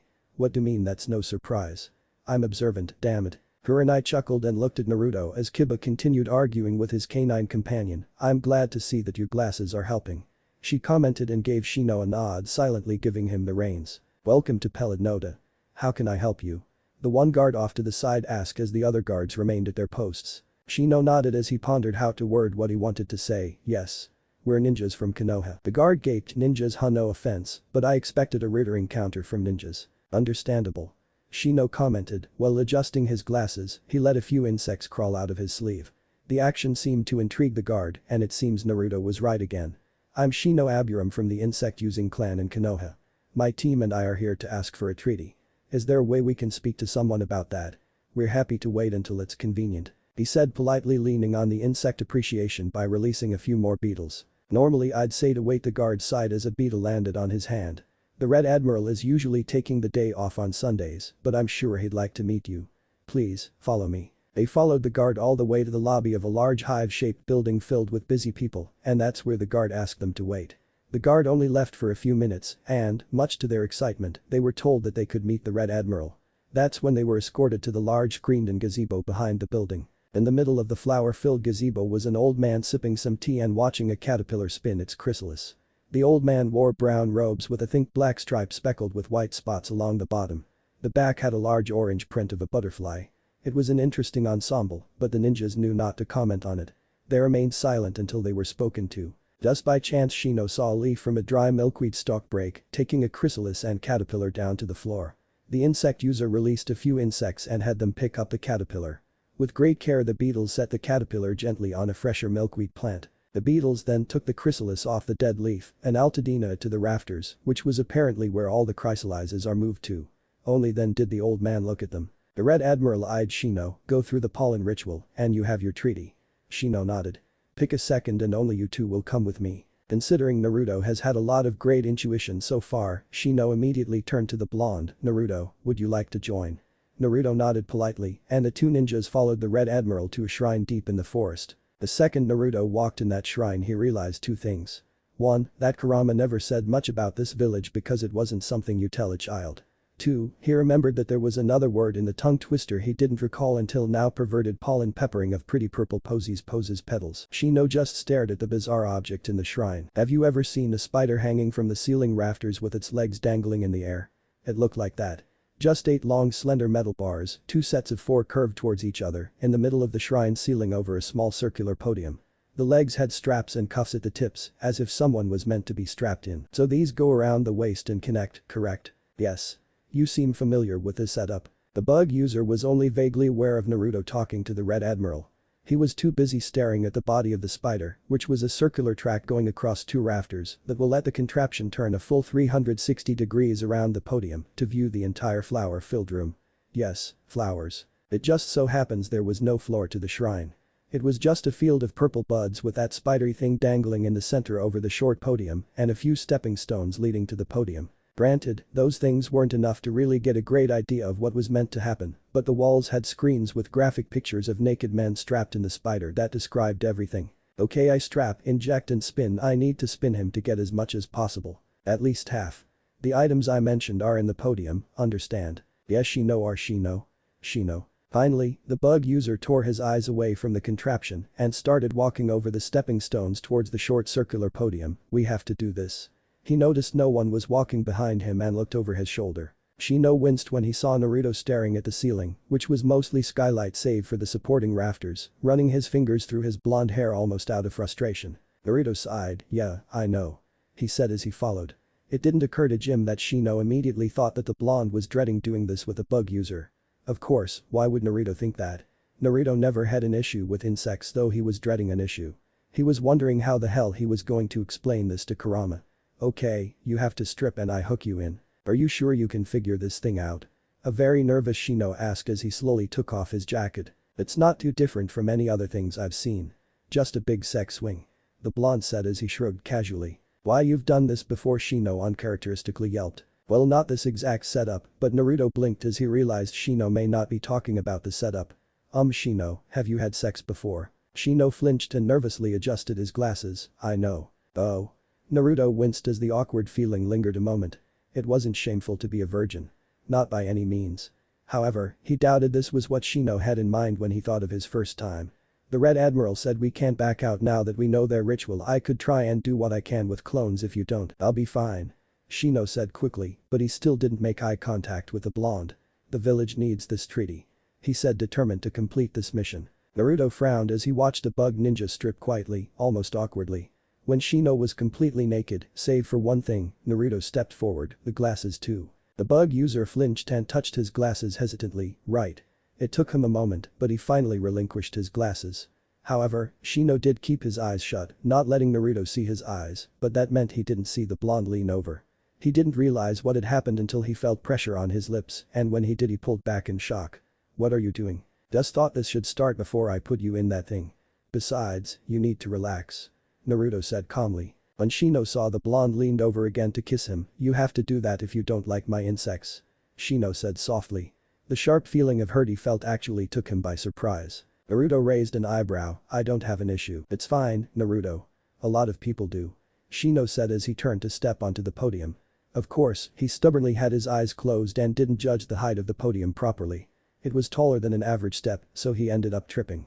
To his surprise, Naruto caught him around the waist, and in an instant he was pinned to the flat podium surface with Naruto between his legs. How about this?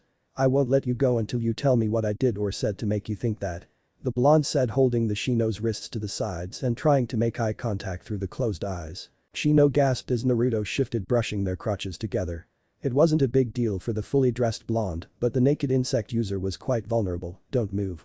Ah. No. The slight friction to his crotch sent shivers down his spine and a few insects scurrying out of him. To his surprise, Naruto continued rocking against him despite clearly seeing the insects flow out of him. Naruto. My insects. Ah. I know. Tell me. Naruto said softly before finding and sucking on a sensitive spot right on the junction between Shino's head and neck, not caring about the beetles scuttling around. The flush came to those pale cheeks. UNGH looked high, frustrated before ah. Naruto pulled back suddenly, so that's it, he blinked as the adorably horny insect user mewed cutely. He chuckled, I have no issue. Now, he leaned over and whispered into Shino's ear. Do you want to do this ritual with me? Okay.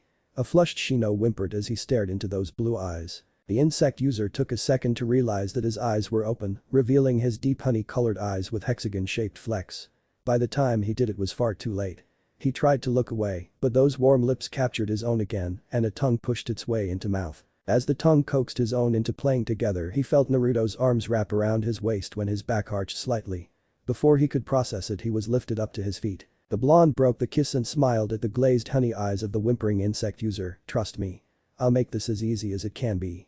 He said as he turned Shino around. When the spider contraption came into view, Shino felt his heart race.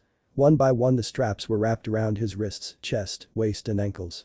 Soon he was hanging comfortably over the flowers with his limbs spread wide, but what made him blush was that Naruto was between his legs. The blonde could see everything from his aroused cock to his virgin pucker, while Shino was left looking down at the flowers. Things didn't move on like he expected though. What's that? Shino gasped as he felt something cold slid into him. Naruto chuckled, you weren't listening to the Red Admiral, were you? He said as he pushed the rest of the soft syringe tip into Shino, making those pale hips wiggle. This is just a muscle relaxant and lube. Just hold still. Easy for you. Shino snapped his mouth shut to stop the moan as a cool fluid was pumped into him. His eyes widened as he felt the syringe being pulled out and panicked, thinking everything would embarrassingly flow out. Don't take it out. He yelped as Naruto thrust the syringe in and out. Soon his body started relaxing and getting very hot. Naruto and Naruto can't ngh ha. Once he was sure the relaxant was absorbed, Naruto pulled the syringe out. Damn. That's an effective relaxant. He commented as he could tell the twitching pucker was looser with only sight. Without warning, he pushed 2 fingers in the hot twitching channel and was happy to feel them slid in deep easily, but immediately felt the channel become very tight and heard Shino scream. Shino, are your ass orgasmed? Naruto concluded almost in fascination as he watched his fingers disappear and reappear in Shino's ass over and over again. Every few thrusts made the hot hole crush his fingers, and a gush of pre-cum would spray onto the purple buds, making them bloom. However, his cock was still hard despite gushing wildly. It's stuff ah. Shino responded incoherently. It was just a blast of pure pleasure over and over. As Naruto sped up the motion, it turned into an endless flow of pleasure. It was making him moan and writhe. No. Relaxants don't do this. They just take the pain. Naruto said casually, finally breaking his daze and pulling his fingers out, getting a desperate cry from Shino. It's okay. You'll feel more. He said as he pulled out his hard cock and thrust hard into the channel, making Shino cum with a scream and a lot of flowers bloom. Kurama's eyelids fluttered open and the dazed red orb stared at the ceiling for a while. It wasn't until a breeze went through the open window that the eyes became focused enough to take in the details around the room. However, the most interesting detail seemed to be the actual window allowing the breeze in. The demon slowly stood up and touched the sill. After running his slender fingers over the wood and up the track for the window, he slowly shut it. You noticed, I assume. Kurama turned towards the door where he smelled Danzo's scent coming from the other side. That's something we need to discuss. The demon hummed, of course. Kurama went to dress and after putting some jeans and a shirt on he left the room. He paused in the hall briefly before continuing down to the kitchen where Hiruzen and Danzo waited. Konohamaru is still out cold. I'm so sorry. The demon said, genuinely saddened. Hiruzen chuckled as he looked up from the notebook he was looking at. We know you can't help it. Also he isn't still out because of you. He actually woke a day after Naruto left. Kurama quirked an eyebrow at the amusement on the Hokage's face. I'm glad he wasn't terribly affected by me, but why is he still here and in bed? Thank you. He gratefully took the cup of tea from Danzo who brought a tray of cups and a kettle over. When my dear shy grandson woke up he apparently remembered something that happened between him and Naruto and fainted. He has refused to leave since. Hiruzen laughed. I see. Kurama chuckled and heard the young man hiding upstairs mumble in embarrassment. You know, I never considered it before, but if Naruto wants more than one partner I don't mind. Naruto is good at team playing with those clones. He said loud enough for Konohamaru to hear, getting another whimper for the embarrassed ninja. The older beings, human and demon, amusement subsided, the air became serious. One of them came through my window. Danzo sighed, we got here before Naruto left the gate and found you and Konohamaru tucked in bed. It was raining when Naruto, the old root leader, blushed with a cough, said goodbye to you. There was no reason for the window to be open then. I tried to shut it without disturbing the scent, but they came back, didn't they? Kurama said and sipped his tea calmly. This was my fault. I'll help hunt them after Konohamaru is home. They? We only had a report involving one escaped patient. Can you identify how many and who? Danzo asked, clearly concerned about the topic at hand. 3, but their scents were too muddled to know if they're working together or not. I know them though. They were the first to handle my heat.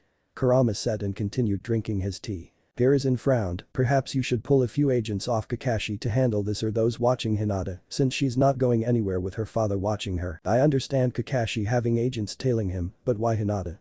The second he said that name Kurama recognized a female scent coming from the notebook. In an instant he was behind Hiruzen looking over the Hokage's shoulder. Why does this notebook detail attacks against Naruto? The two old humans chuckled nervously, it's a funny story. I have a feeling I'm not going to see the humor.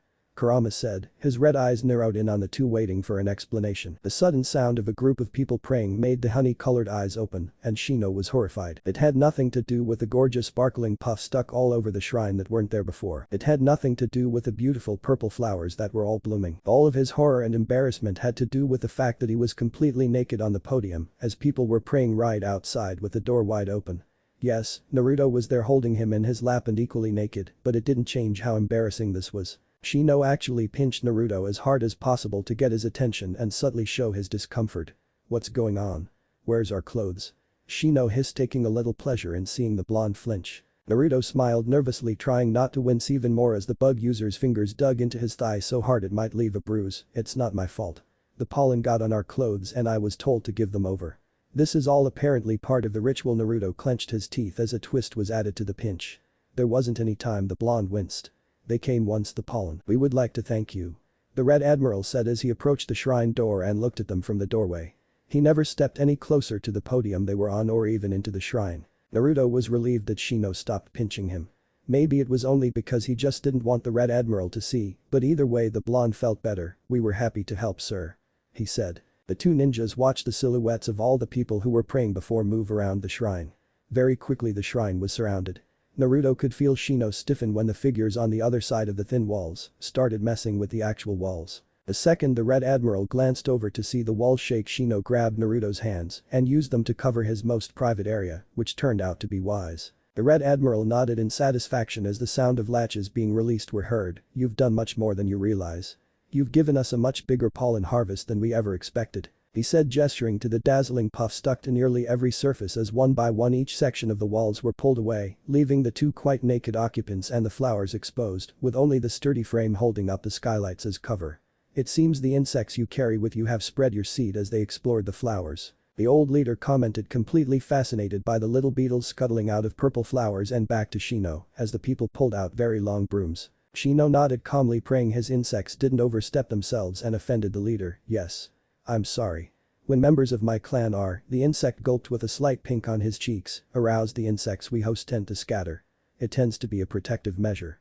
Mine seem to decide to occupy themselves by helping the flowers. It's not something I can control. he said as he and Naruto subtly watched the people with the brooms carefully collect the sparkling puffs of pollen from every surface.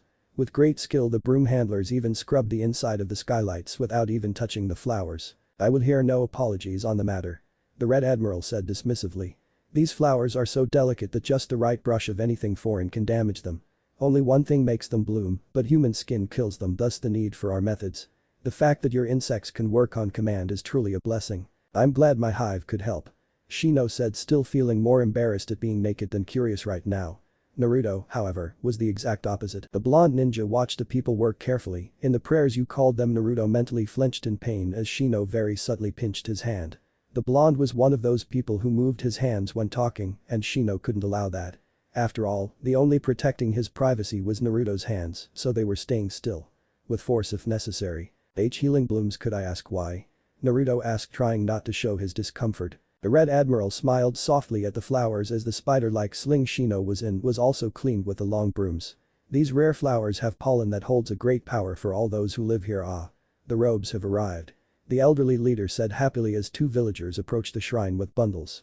Most of the harvest is done, so you may change now. I will guide you to your team's room when the ritual is done. Yes sir. Naruto said, feeling a harsh pinch again, and why wouldn't he? There was no privacy curtain or anything set up for them, and the villagers wouldn't come into the shrine, meaning they'd have to walk out of the shrine completely naked. That was not something Shino was happy about, and he was definitely letting Naruto know that.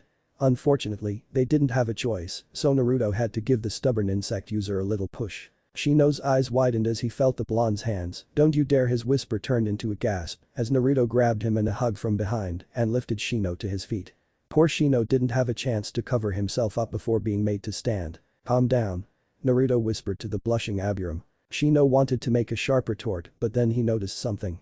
Naruto had placed himself behind the insect user and had a hand on his hip, trying to give him some privacy. With that slight protection, Shino limped ahead over the stepping stones with Naruto right behind him. The Red Admiral noticed this odd behavior this time and gave Shino a deep bow. I should apologize. I never asked if you were a virgin before making you go through the ritual. Shino's face exploded in a bright red blush. I made my choice, sir. It's fine. He said calmly, despite mentally scrambling to figure out how the hell the old man knew. I still apologize. We normally encourage virgins to not participate in something that intense. Seeing as this is my error, we will discuss the treaty once we get to the hotel. The leader said with a tone that made it clear the discussion was done. Same goes for you. I never considered letting you discuss this with your lover. He said to Naruto as the two villagers dressed Shino in a white silk kimono with a purple sash. Shino sighed in relief, thinking the old leader was just senile now. After all, the insect user was still under the assumption that Naruto was single. Naruto, who showed his lack of modesty as he calmly waited in his naked, stated for Shino to be dressed. My boyfriend might be okay with this if I can get enough time to explain everything before he kills me. Naruto said with a nervous chuckle. He didn't want to lie when the old man clearly knew something somehow. It could put the treaty at risk. Besides, Kurama wasn't in heat now, so it's a little safer, but now Shino was looking at him oddly. It feels like everything he wants to hide is being picked apart, and it's because of teammate. Achoo. Lady Hinata. Are you okay? Quick. Summon the doctor. Someone in the hallway screamed. It was just a sneeze. Hinata groaned as she was pressed back on the bed and felt her forehead. You don't seem to have a fever, doctor. Come right in.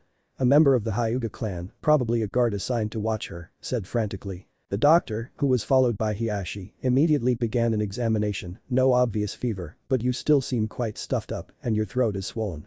I highly suggest a dose of your basic medicine with some strong tea. We'll see what happens in an hour. Hiashi nodded and quickly got the medicine from the cabinet, of course. He glanced at the guard.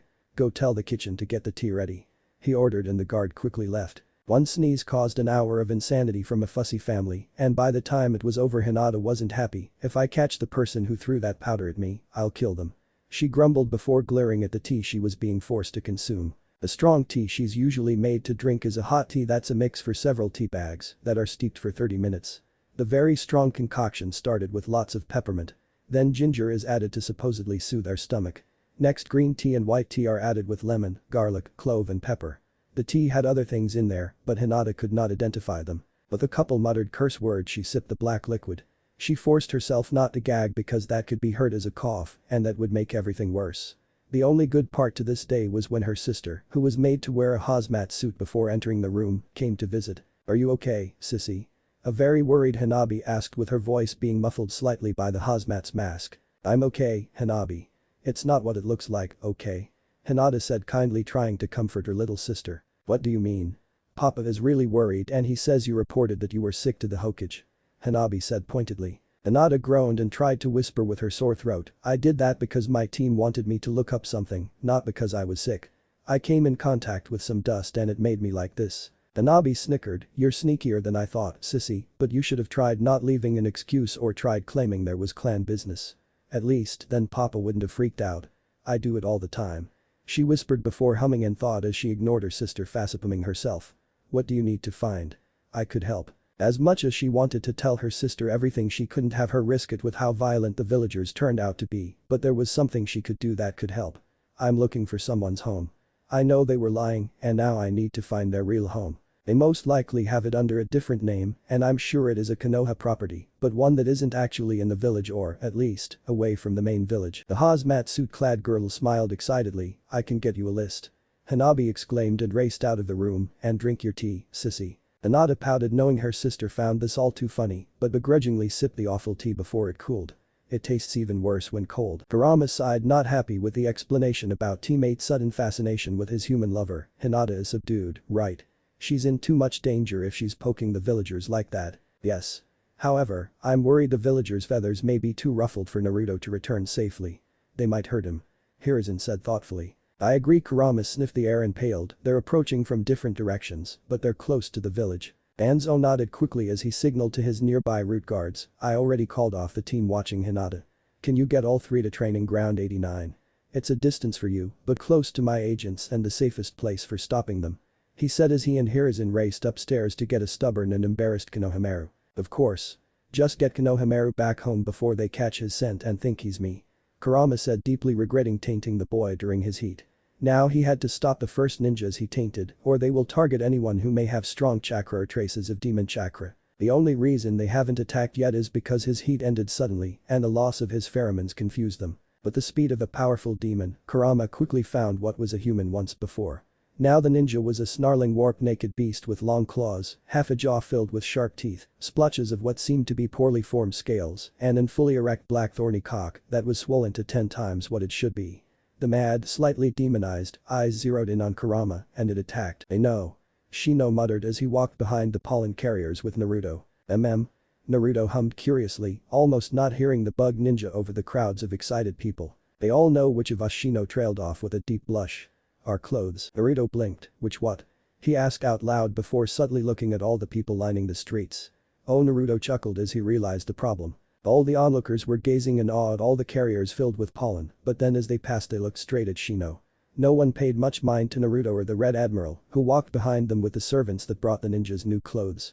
No, everyone was gazing at the poor bug user and it was probably because of the clothes they were given. Shino's pretty white kimono did stick out a lot more than Naruto's ensemble and the darker uniforms of the pollen-carrying villagers. Oh, I see everyone else has dark browns, blues and other colors. Probably to make finding any stray pollen easier, and I look a little reminiscent of a bee symbolic. Naruto said as he glanced down at his black yukata with a gold sash. Now Naruto understood what the bug user meant. They could tell who participated in the ritual and exactly what their role was by the uniforms they were given. When he glanced back at Shino he winced. Poor Shino looked ready to pass out because of the intense blush, so Naruto held his hand. They look happy, don't they? He said, not sure what else to say, but tried to comfort his temporary teammate any way he could. They do. Shino admitted, still not liking the attention. However, he must admit he felt a lot better holding the blonde's hand. The final stop in the small celebration made Shino relax even more, if not feel a little silly. All the pollen was being taken into a hospital at the end of the road. Naruto and Shino were allowed in only a few steps, but it was enough. They couldn't see everything, they were able to see the pollen move to a lab where people were apparently processing each puff. It's a medicine. Naruto concluded as he watched each pollen fleck get removed from the carriers and handled like a treasure. He squeezed Shino's hand comfortingly only to chuckle as the bug user blushed again. The Red Admiral stepped right behind them with a grateful smile, yes. It's a very potent healing ingredient. The best benefits can be seen in chest infections and inflammatory problems. It has saved many people in this village. Enough of that though. Come, let's go meet your teammates and speak on the main reason you're here. Thank you, sir. The ninja said gratefully. I only have a couple conditions on the treaty. The Red Admiral said seriously as they slipped out of the back of the hospital to avoid the onlookers who were still outside. I don't want the details of the ritual to ever be revealed outside this village. Shino quickly nodded, that shouldn't be a problem. He said a little too quickly and just blushed again as both Naruto and the Red Admiral glanced at him. The Hokage will respect your wishes. Naruto said, confident that he knew the old Hokage well enough to guarantee that much. He will, of course, want to prevent unwanted people from gaining access to your village secrets. We'll only tell him that future trips will need a more respectful approach. And the other condition. That involves your clan. The Red Admiral as he stopped and looked at Shino. I would like your clan to be the diplomats between our villages. That doesn't mean they have to participate in the ritual. I admit it'd be welcome if they did, but it'd be voluntary. This is mainly about your clan's love of insects.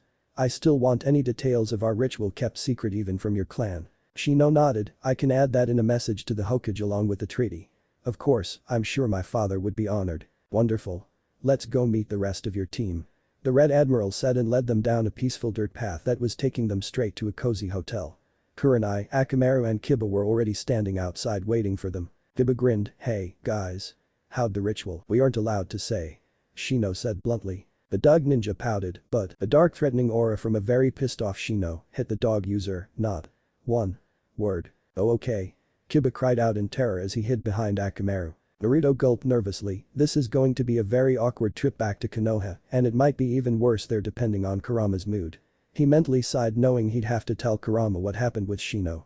What he didn't know was that Kurama was actually very busy right now. The horny demonized creature charged at Kurama attempting to pin him down. The swinging demonic limbs had zero control, however, and ended up cracking a tree clean in half when Kurama sidestepped him. That seemed to make matters much worse for the former human howled in a pure demonic rage and charged again. I can't waste time here. Kurama said casually as he nimbly dodged the horny beast's frenzied attacks. Kurama could smell that the other two semi-demonic former root agents were getting far too close to the village for comfort. Okay, be a good boy and follow. Kurama said as he calmly imagined his blonde lover's touch on his body. The tiny hint of arousal wafting off of Kurama's skin drove the warped human completely mad. It was too easy for the fox demon to lead him away from the village and towards the other two demonized patients. For a split second Kurama thought he was going to catch them, but he suddenly noticed the sense shifted. Damn, they're in the village. The fox demon, with a horny demonized human follower, bolted straight to the edge of the village. The first thing he passed was a gaping hole in the village wall, and it only got worse from there. A scream was heard not far away, and Kurama raced to find the source. To his horror the two demon warped agents found a group of civilian women. The young ladies must have just been enjoying the water on this nice day only to be attacked. The horny grisly purple half-demonized agent with long spikes protruding from his back had one woman in his one monstrously large webbed hand.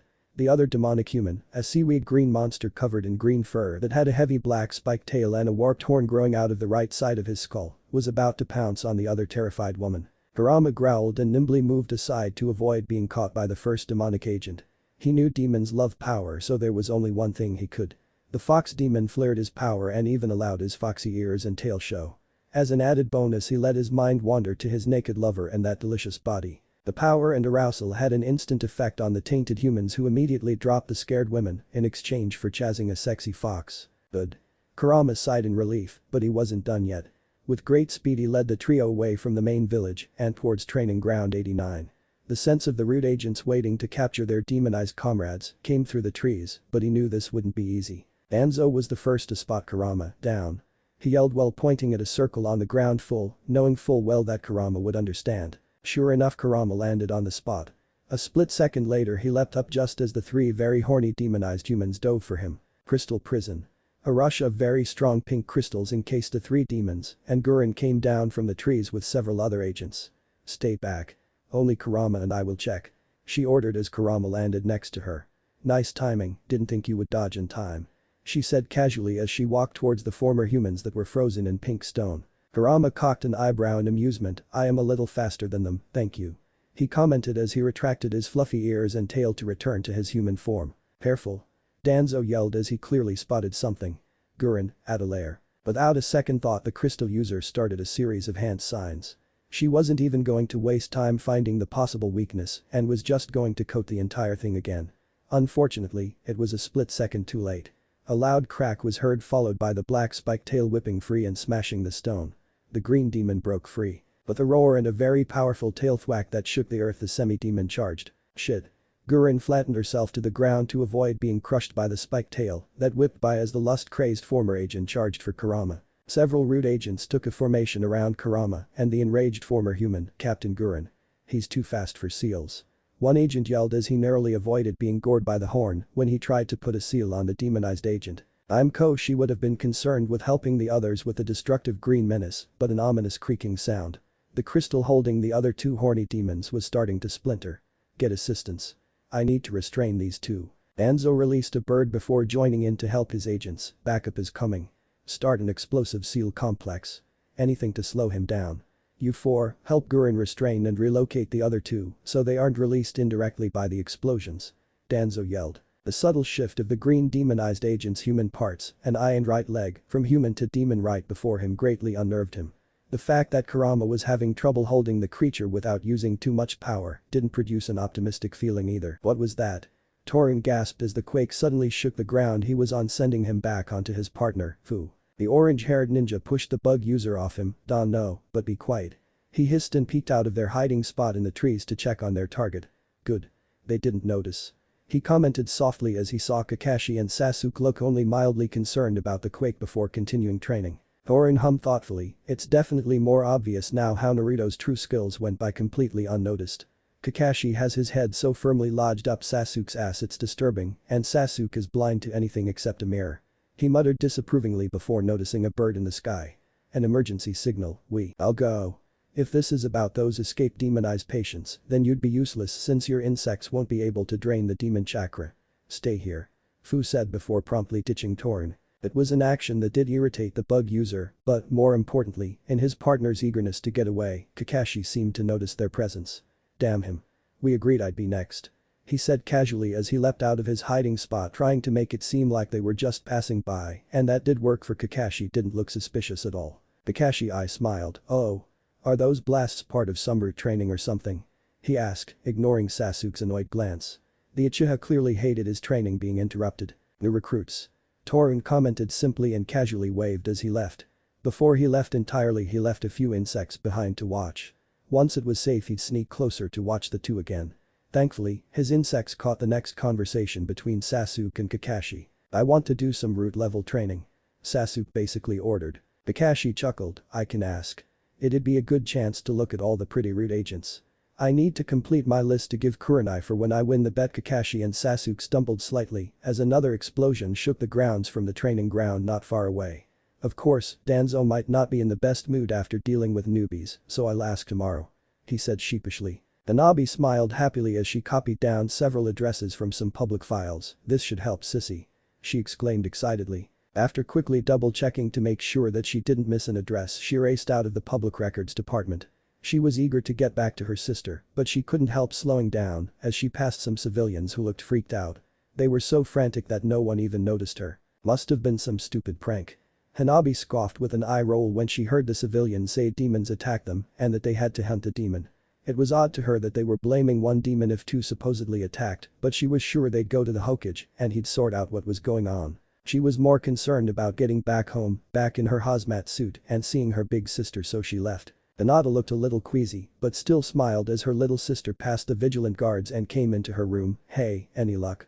Hanabi just smirked as she pulled out a folded piece of paper that was tucked under the flap of her helmet and handed it over. That was fast. She commented as she set the empty cup of what was the gross tea down and hid the paper in her underwear drawer until she could read it safely without getting caught. Are you implying I'm not normally fast? Hanabi huffed before smirking. The older sister paled. Don't you dare. Hinata hissed. Oh. Sissy, are you okay? You don't look so good. Hanabi squealed and snickered as her sister, who was glaring at her, was instantly swarmed by medics and their father. Hiruzen paled as a small red packet of paperwork was slipped under the door and into his office, where he was waiting with his grandson. Oh no. What is it, Grandpa? Does the civilian council want a new grant or something? Konohamaru said, trying to brighten up the situation with a joke, but it didn't work. Grandpa, what's wrong? He grew more and more concerned as he watched his grandpa open the packet and skim the report. A few tense moments passed in complete silence before the old Hokage glanced up looking very troubled. The civilians think Naruto was involved with the tainted patients who escaped and attacked a pair of women before Kurama intervened. They want blood. The guard who is keeping an eye on Kakashi managed to overhear a secret meeting too. The what? Grandpa, please, tell me. Konohamaru pleaded, feeling panic seep into his blood. The old Hokage sighed, the civilians are going to try and murder Nar. They're insane. Konohamaru exclaimed in horror. Naruto hasn't even been in the village for about a week. Why blame him? It makes no sense. It never did. Hiruzen said with only sadness and disappointment for his village. The only other information is that Kakashi mentioned a bet, but this is more important than investigating Team 8 and Kakashi's plot. I have to find a good mission to keep him out of the village until the madness calms down. He quickly went over to a large stack of papers that were apparently all missions waiting to be picked. Konohamaru's eyes narrowed in determination, let me help. We need something for far away, right? As much as he wanted to see Naruto again, he wanted to keep his crush alive. It can't be too long. Something that'll only take a couple months. Any longer and Naruto will miss the Chunin exams. Hiruzen said, and a slight tremor reminded him he wasn't the only one struggling to pin down a solution right now, but he knew he had it easier than Danzo's team. Fu, hurry up. Danzo ordered as he and his root ninjas managed to throw the demonized human off balance with several exploding tags under its feet. With the earth crumbling under its feet and Kurama knocking the creature deeper in the trap was set. Fu made a hand sign and fell to the ground in a limp heap. A split second later the demon seemed to relax and it remained calm long enough for several earth jutsus to be used to entomb him. The second before the tomb was sealed and reinforced with chakra, Fu seemed to regain consciousness and went over to Danzo. Unlike most of the time though words weren't used. There was something about the subtle hand signals that piqued Kurama's curiosity. Not what they might mean per se, but why they were used at all. Something wrong? Kurama asked the root leader. Danzo dismissed his men with a silent signal and they left with the demonized human in tow. It's nothing I wasn't expecting for a while, now we need to get back to watching the civilians especially after today. Yes. Kurama said, knowing that the two civilians who were attacked could be starting something right now and it could lead to trouble for Naruto. I'll go see Hiruzen and see if there has been any news yet. Do you need me to help restrain them before I go? He asked, of course, talking about the three demonized humans. No, we won't need to worry about them now. Danzo said simple before leaping through the trees after his men. Something about those words made the demon's stomach sink, but he pushed the foreboding feeling away to focus on Naruto. I wonder if Hiruzen will try to extend the mission Naruto is already on. He pondered as he swiftly raced to the Hokage tower. Of course, the path Kurama took cut straight through the village, so he could assess the danger Naruto would be in if he returned. With much more skill than Hinata he listened in on a few select villagers and what he heard made him furious.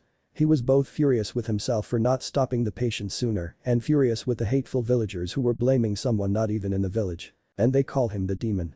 Kurama spat in disgust at the things he heard from the idiot villagers who foolishly thought they were alone. We'll see about this.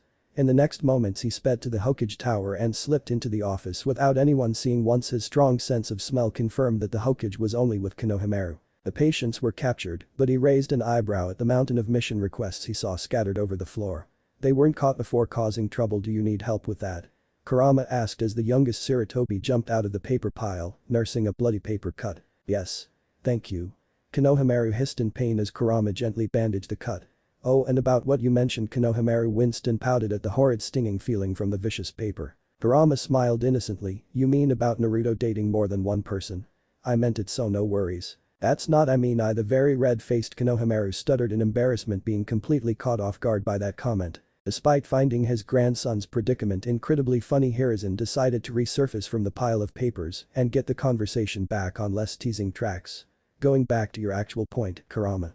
Yes, we know about the civilians' plots. I'm glad you told me the original issue was handled, but you're right. Naruto is in danger if he returns so soon. As a matter of fact, he's returning from Pelennota in a week or so. You sent his team to Pelennota? Kurama exclaimed with an amused smile. Yes, why? Do you know of it? We just got word that Naruto and Shino just completed a ritual there and succeeded in getting a treaty, but one of the conditions is no must know of the ritual.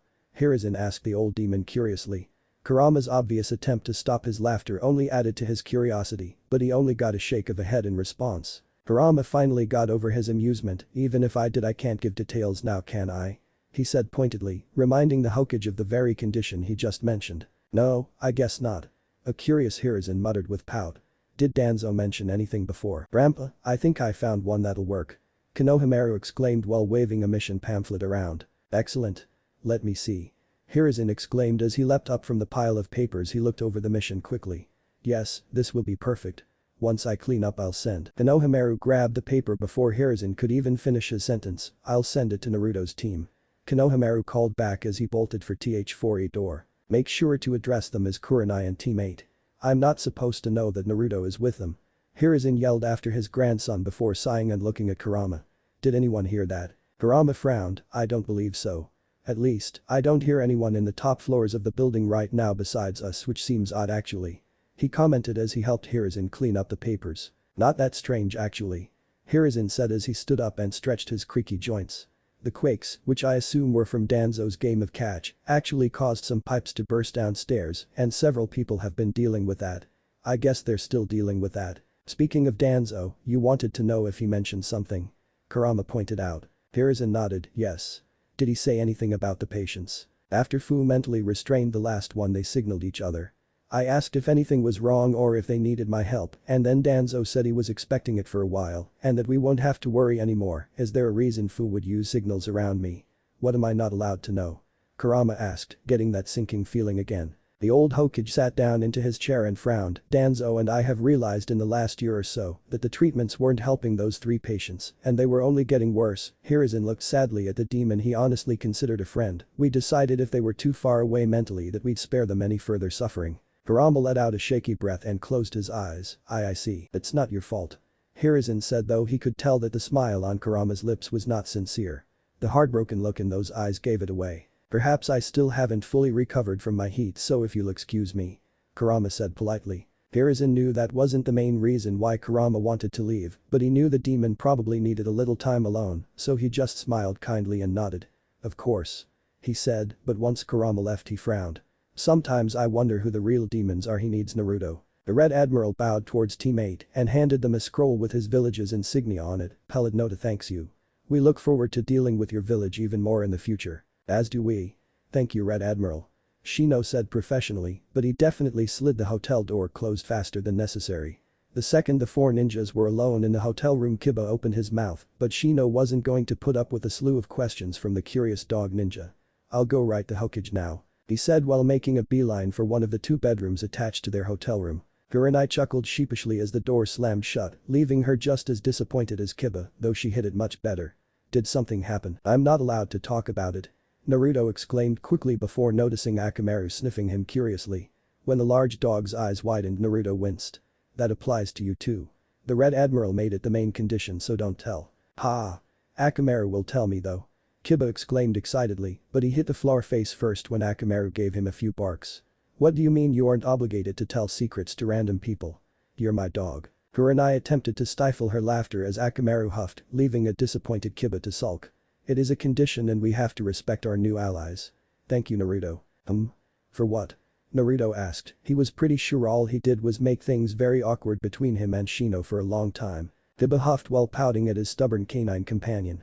For making this treaty possible, of course. We would have failed even getting in here, let alone made the treaty. Kiba immediately looked up when he heard Shino come out. So I wasn't going to ask about the ritual. Kiba yelped as a flurry of insects scuttled out of Shino threateningly. Kiba relaxed a little when the bugs just seemed to wander around instead of attacking. I only wanted to know if the letter to the Hokage was done. He whimpered with a pout. The fact that the insects weren't just returning to Shino unnerved him, as if they were just waiting for a reason to attack. Yes, it's done. Shino said, but still didn't order his bugs back and letting them crawl around aimlessly. Kurenai ignored the scared stares from Kiba as she took the letter that Shino handed her to read through for approval. It's well written. You explained everything nicely and explained the conditions you were given. I'll sign it and send it. She was happy that there were no hints that Naruto was with them as well. Actually sensei, I can send it since I need to send a letter to my father as well. Shino said as Kurenai signed her name and gave it to her student. Kiba raised an eyebrow curiously. Your father? Oh. They want your clan, don't they? That'd make sense with the love of insects and all. He pondered out loud before yelping when said beetle nipped his toe. Ow. Even if you bugs are mean. He mumbled, sticking his tongue out at the beetle that bit him. Yes. It was one of the conditions. So who is your boyfriend, Naruto? Shino said bluntly as he summoned a messenger bird and quickly wrote a smell message and attached them both to the small carriers on the bird's legs. Admittedly, he changed the subject so suddenly because he really just wanted everyone to stop trying to get information about the ritual. Kurenai spun on her heel and instantly zeroed in on the blonde. Boyfriend. I thought you said you didn't have a boyfriend. Who is he? How long have you been dating? She asked so intensely that Naruto actually took a step back in fear. Naruto gulped nervously and shot a glance at Shino. The insect user was completely ignoring the situation in favor of letting the bird out the window. You wouldn't know him and he'd be annoyed if I talked about him, especially since he's so much older than me. Biba cringed slightly. How much older? He knows your parents and Shino's brother. Naruto said with the slightest evil smirk when he noticed Kurenai's attention went right back to the bug user. They have a restaurant a couple blocks away. Go get dinner. Kurenai ordered while handing him some money. The blonde felt the insect user's eyes glare at him as he raced out to get some food. No doubt Shino did not like that he'd have Kurenai looking for details, but neither did Naruto, and the blonde had many more things to hide, so he had no problem putting someone else on the hot seat. That little diversion worked out even better than expected. By the time he returned with dinner, both Kiba and Shino looked drained, as if they spent the entire time being asked questions that they most definitely don't know the answers to. Food is here. Naruto said as he set the takeout bags down. He looked as innocent as he could be when the three members of Team 8 went over. Not even the sulky looks from the two ninjas who were interrogated in his absence made him react. If it was secrets they wanted, they'd have to do better than that. Despite their annoyance, Shino's especially, the dinner was pleasant. However, the subtle interrogations continued even after they left the next morning. What made it especially bad is that a storm caught them less than a day away from Pelennota. They ended up stranded in a cave, and there were no easy escapes for the blonde now. Figures. Too far away to return to Pelennota. Shino said loud enough to be heard over the storm, actually sounding uncharacteristically annoyed, but only Naruto seemed to notice. Maybe that's because the blonde felt the annoyance was directed at him. Kiba sighed sadly as he put some wood in a storage scroll on the fire, and we were just about to make it to the spot where it was safe to travel by trees too. I really wanted to see Hinata, I mean her rep Ao. In his rush to hide his near-crushed confession, he almost undid another secret. Unfortunately, or fortunately depending on whose side you're on, Kurenai caught the near slip and stopped it with a heel to a toe. Yes, I hope Hinata is feeling better too. Kurenai exclaimed while applying pressure to Kiba's foot. Right. Cause she's sick. Kiba pressed out through gritted teeth and started tearing up when Kurenai stopped, much to his relief. Kurenai smiled. Exactly. She said as she glanced at Naruto, who was looking through the food they had. She breathed a sigh of relief when the blonde didn't react. She assumed that meant he didn't notice the slip with the storm outside. Technically, she was right about that since Naruto didn't hear it over the thunder, but it didn't matter. What she didn't know was that Naruto was far more informed than she thought, and it was because of the very person speaking to him through the hidden crystal earpiece right now. Naruto? Came the voice of someone other than his sensei over the earpiece. Naruto couldn't stop the smile that came to his lips and whispered back, knowing the others couldn't hear over the storm, but that this person could. Kurama. With a small hand sign behind his back, Naruto formed a clone that he easily swapped out with as the members of Team 8 settled down to sleep. It's good to hear your voice. He said after he traveled deeper into the cave and made a crystal bubble around him. I missed you. Kurama said, but a strange pause following that sentence caught Naruto's attention. Gurren gave me. Are you okay, Kurama? Naruto asked, and the silence that followed practically confirmed that something was wrong. What happened? Do you need me to come home? Kurama sounded like he was choking back a sob. There's no way you come back anytime soon. The civilians are pissed, and there's no way you can trick your new teammates. Naruto sighed. Yeah, never thought I'd hate having competent teammates. I even had to risk using a crystal bubble in case Akamaru heard me talking to you during a break in the storm. With Sakura snoring, I wouldn't need to. He said jokingly and heard a sad chuckle from his dear fox demon. Tell me what happened. A small silence lingered before a shaky breath was heard over the crystal earpiece. There was a breakout at the root clinic. Shit, are you okay? Was anyone hurt? Naruto said, knowing full well that there was a big difference between what Kurama meant by clinic as compared to infirmary. Everyone is fine, a few civilians were spooked, so you're the one in danger. Kurama let his sentence retail off sadly. Naruto hummed, that's no surprise. What happened after that? You're not telling me something. His heart nearly broke when his lover started sobbing. He desperately wished he was skilled enough to travel through the crystal or even see Kurama's face, but he was forced to accept that he could do nothing beyond listening. The patients who got out their minds were too far gone. Kurama sniffled and took another deep breath. Danzo had to execute them. It was my fault. Kurama, we both know that you had zero idea how your chakra would affect humans.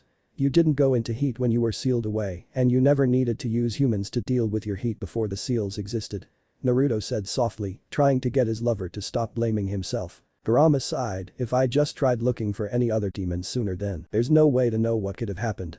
Naruto said softly. You didn't think all other demons would relocate after you and your tailed siblings were sealed away. You had no reason to think you wouldn't be able to find someone to help you with your heat. You, Danzo, and the old man did the best you all could. It's sad, but it's not your fault. Naruto paused for a moment to think of any point that will help.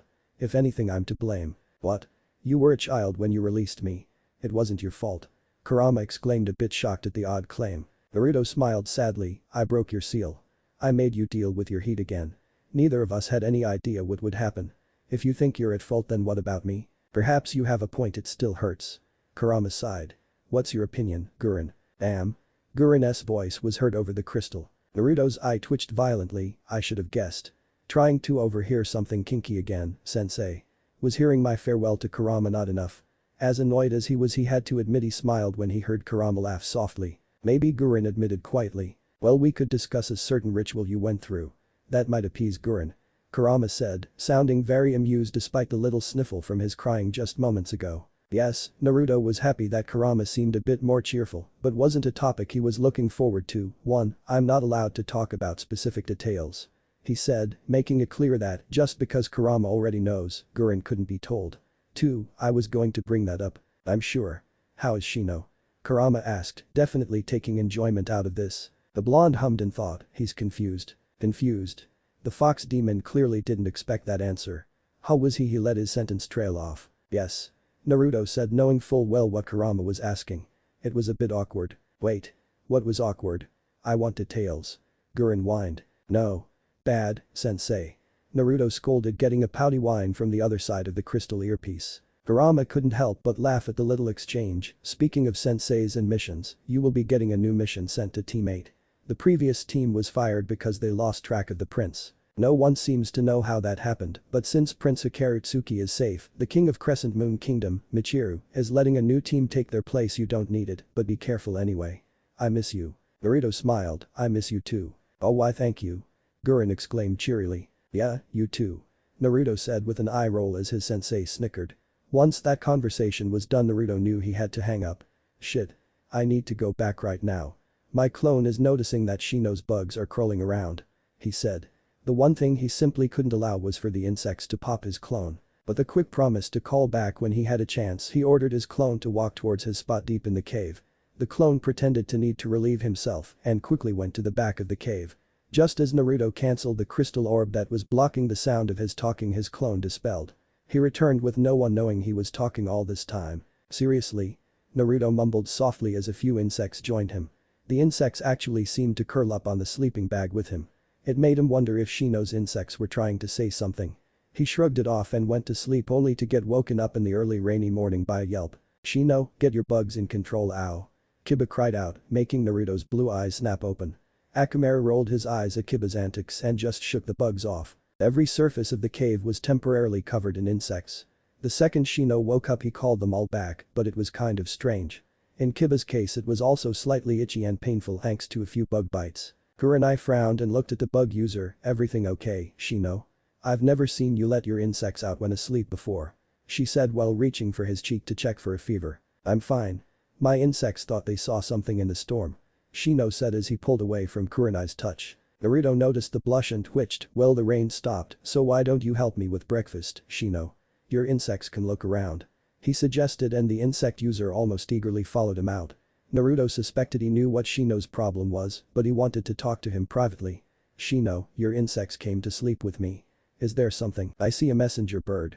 Shino said and immediately focused his attention on the bird that landed near them and deliberately ignored the blonde. The blonde sighed, wishing the bird had better timing, but too late now. What's the message? He asked, though he already knew that it was the new mission. It's a mission. Shino quietly read the message as Kiba and Kurenai came up to him. Naruto shrugged and started cooking. Why is Hinata's name on there? He asked, deliberately messing with them. After all, they were trying to hide certain things from him, and Hinata running around investigating him was one of them. Kurenai chuckled as she lit the note on fire. It's an emergency mission, so the Hokage must have forgot about that change. She said smoothly. Okay. Naruto commented as if he believed that while he made a plate of sushi. He wasn't sure if they were far enough away from Pellet Noda to have a fire, and he hoped this would put Shino in a better mood. So what's the mission? Shino adjusted his sunglasses. We need to fill in for another team who were supposed to escort the king of Crescent Moon Kingdom and his son, Prince Hikaru. The last team had a problem with keeping tabs on the prince, so we can't make the same mistake. It sounds like it was a miracle that the king even considered hiring another Konoha team. Sounds like we should hurry. Naruto said, though he was determined to talk to Shino eventually. Danzo looked away from the file he was reading to look at Kakashi and tried his hardest to control his temper, so Sasuke wants to try root level training. I have to say no. We've had a lot going on, including the loss of 3 of our own. Besides, he needs to, at least, display great skill in the Chunin exam before I can have him train at those levels safely. Oh, you lost some of your men? I'm sorry, was it during a mission? Kakashi asked, finally taking his eyes off the book in his hand to be respectful. It was a result of a mission from years ago, but medical treatment didn't help and they recently passed. Danzo looked over to see Gurren enter the room. If you don't mind, Kakashi, I have reports to go through and arrangements to make. Kakashi nodded and his eye widened when he spotted Gurren. Hi. I'm Kakashi. I don't believe we've met. Gurren. Get lost. We're busy. Gurren snapped, not liking the way the perv looked at her as he left. He's up to something. She muttered once they got a signal from a fellow rude Anbu in the hallway saying that Kakashi left the complex completely. He is. Danzo said as he showed her the file he just happened to be looking while talking to Kakashi. This is Torin's report on his findings while watching Sasuke and Kakashi. Besides, trying to get Sasuke more training, Kakashi also seems to have a bet with Kurenai. How that involves Naruto I don't know, but we're still watching him so we'll hopefully get more details. Gurren scowled as she read the report, a list of pretty women. Kurenai doesn't seem like the type to agree to a bet involving such a creepy thing, then again she does have a temper. She commented as she recalled Naruto mentioning how Kurenai acted around him. What doesn't make sense is that she seemed protective of Naruto, but whatever this bet is seems to be going against that. We need to know more. When we have something that makes sense then we can tell Naruto. I'd rather not bother him on a mission. Danzo said and began discussing subtle ways to get the villagers to calm down. Sadly, he said no to Gurren's suggestion of locking all their genitalia in crystal as a possible solution. Kurenai frowned at the king's huge caravan of purchases. Shino, you're going to need your entire hive for this. We'll do what we can to guard everything, stay by the king's carriage. Naruto, I want you and your clones to keep an eye on Prince Hikaru.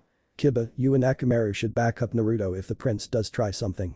We can't lose the prince like the last team did, right? They each said and the mission began.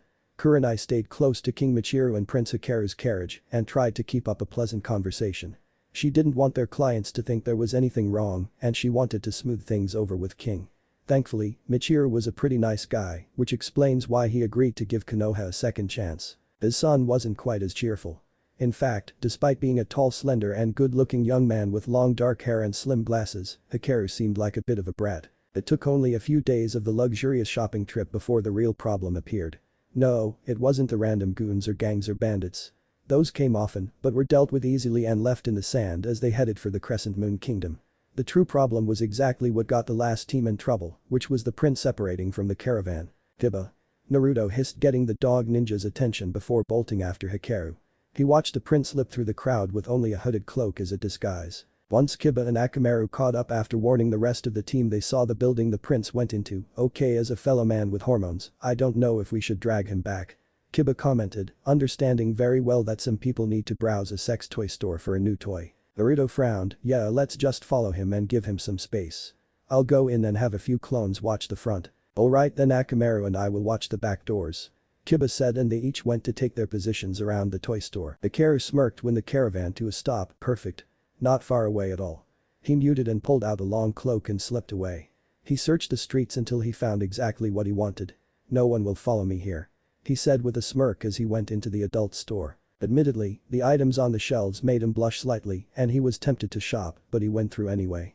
After locating the private changing rooms in the lingerie section, Hikaru went in and removed some casual clothes from the large pockets of the cloak.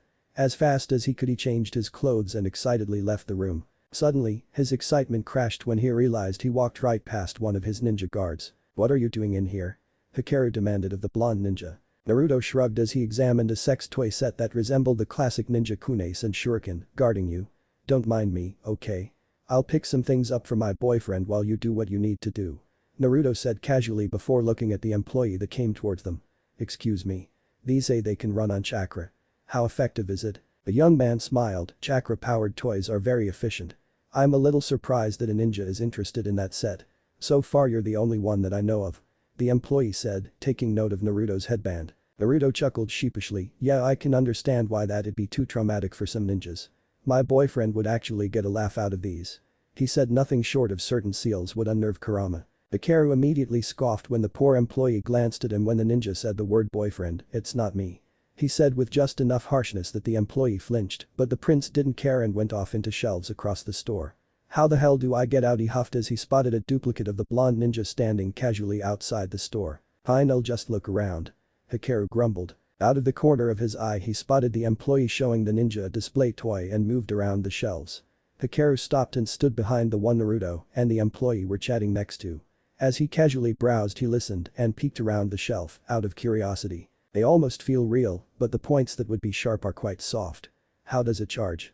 Naruto asked as he held the display model of the very realistic shuriken toy. The hole in the middle for the shuriken and the hole in the kunai's handle. It's a very quick charge. Hold it with your finger in the hole and it'll charge in 3 seconds. When you hold it that way and pinch the toy it will turn on for both. The rest of it is tapping the smooth surface to change the squeezing patterns and strength for the shuriken or the vibrating patterns, spin speed or electric power in the tip for the kunai. The employee let Naruto charge it and once the toy's buttons lit up he showed each of the functions. He even used his own fingers to show how the toy hugged his finger. Naruto watched the toy as the settings were explored. Interesting. Are there any safety features? Right, you mean because they look so real until they're turned on? The employee commented and smiled when Naruto nodded. Yes, actually I might get in trouble if I threw it indoors, but yes there is. Besides, being very soft they actually are meant to turn on and wiggle if thrown. Obviously, the wiggle disrupts the flight and they'll just drop like a wiggly stone after 3 feet or so. You can throw them and they'll attach to your boyfriend, but only if he's 3 feet away. The kunai does the same. Really? What do you mean by attach? Naruto asked curiously. The employee smiled. All the toys in this section are chakra powered and they all have a sticky feature. I hear it's like how ninjas go through the treetops and not fall. So it's like tree walking, huh? Naruto hummed as he pondered the items. I'll take a ninja set and can you show me these flower-themed toys? From his hiding spot Hikaru smirked. As he listened he picked out a couple chakra-powered toys of his own and paid for them. He waited for Naruto to finish paying for his own things too before leaving. This time, however, he made Naruto walk with him back to the caravan. Where is my son? Michiru wondered, but after a few minutes and no Hikaru was seen. Kurenai, I hope you know where he is. The king said with a stern tone. Kurenai smiled and pointed to Kiba and Akamaru, who were hopping across the rooftops. Your son is over there. I told Kiba, Akamaru and Naruto to stay with Hikaru personally. Oh? The chubby king looked into the crowded streets trying to see his son. A couple minutes later Hikaru came out of the crowd walking arm in arm with Naruto. Hikaru. I was worried there for a moment. Michiru exclaimed cheerfully. Is there anything you want before the boat comes tomorrow? Hikaru smiled. I saw an advertisement for a circus. Let's go see that, he said and tightened his grip on Naruto's arm when the blonde tried to pull away. The wonderful idea. Michiru exclaimed and didn't even question why his son insisted on Naruto joining them in the carriage. Kurenai frowned as she saw the puzzled look on the blonde's face as he sat in the fancy carriage right next to the prince. Kiba, did something happen when you guys were watching the prince? She asked as they followed the caravan. Not really, but I don't know exactly what happened in the store. Kiba said looking at Akamaru, who simply shook his furry head. Even the dog wasn't sure what the prince wanted with Naruto. Sadly, even the clones Naruto made earlier just shrugged since they also had no clue. Shino adjusted his glasses and glared at the nearest blonde clone. What store was this? The blonde clone gulped nervously. A sex toy store.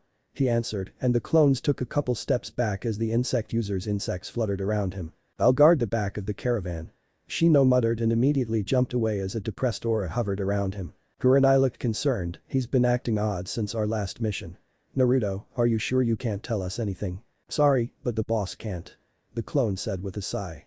Once the boss is on the boat he wants to talk to Shino and clear things up, so could you guys make sure there's actually a moment alone? He keeps avoiding the boss. Kiba grinned, I got you covered. You guys can share a room on the boat. At the rate this guy buys things we will have to share rooms or sleep on the deck.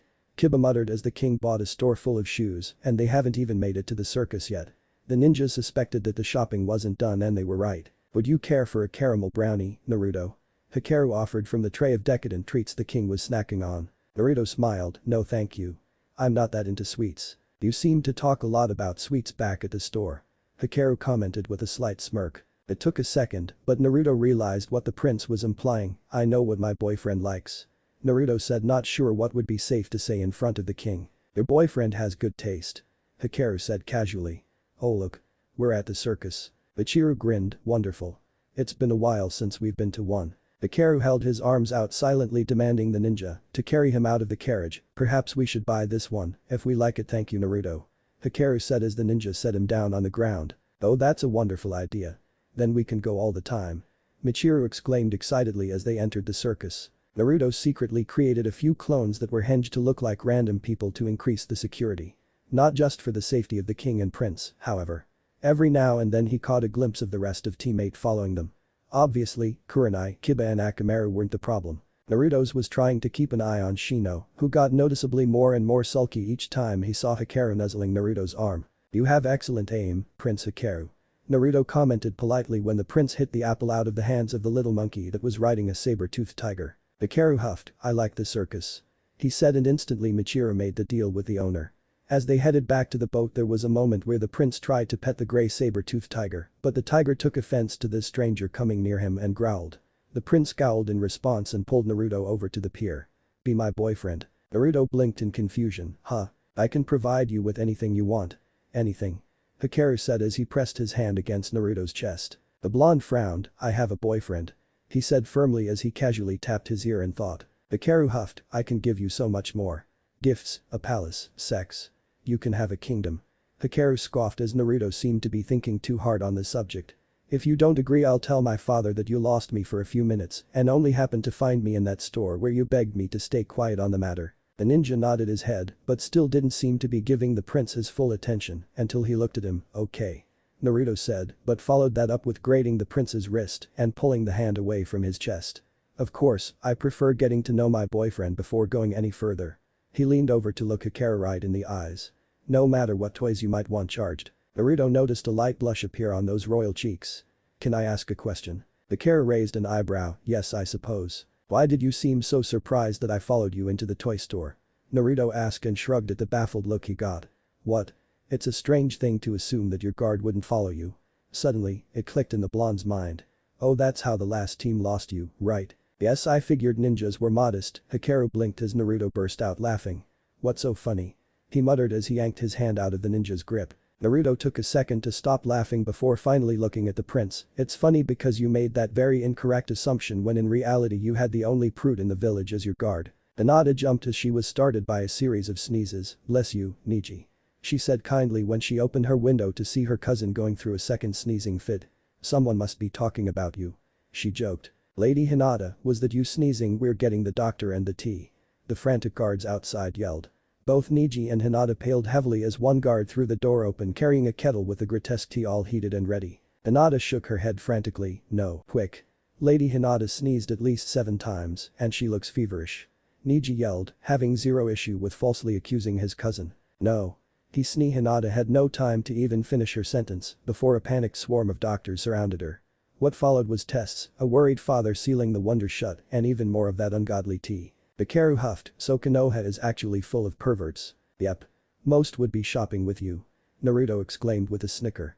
"Out of curiosity, why did you try to escape your guards?" "I wasn't trying to," Hikaru said, but it was a little too fast and too harsh for the blonde to believe. Naruto raised an eyebrow. "So you usually wear a cloak to a store and bring a change of clothes with you?"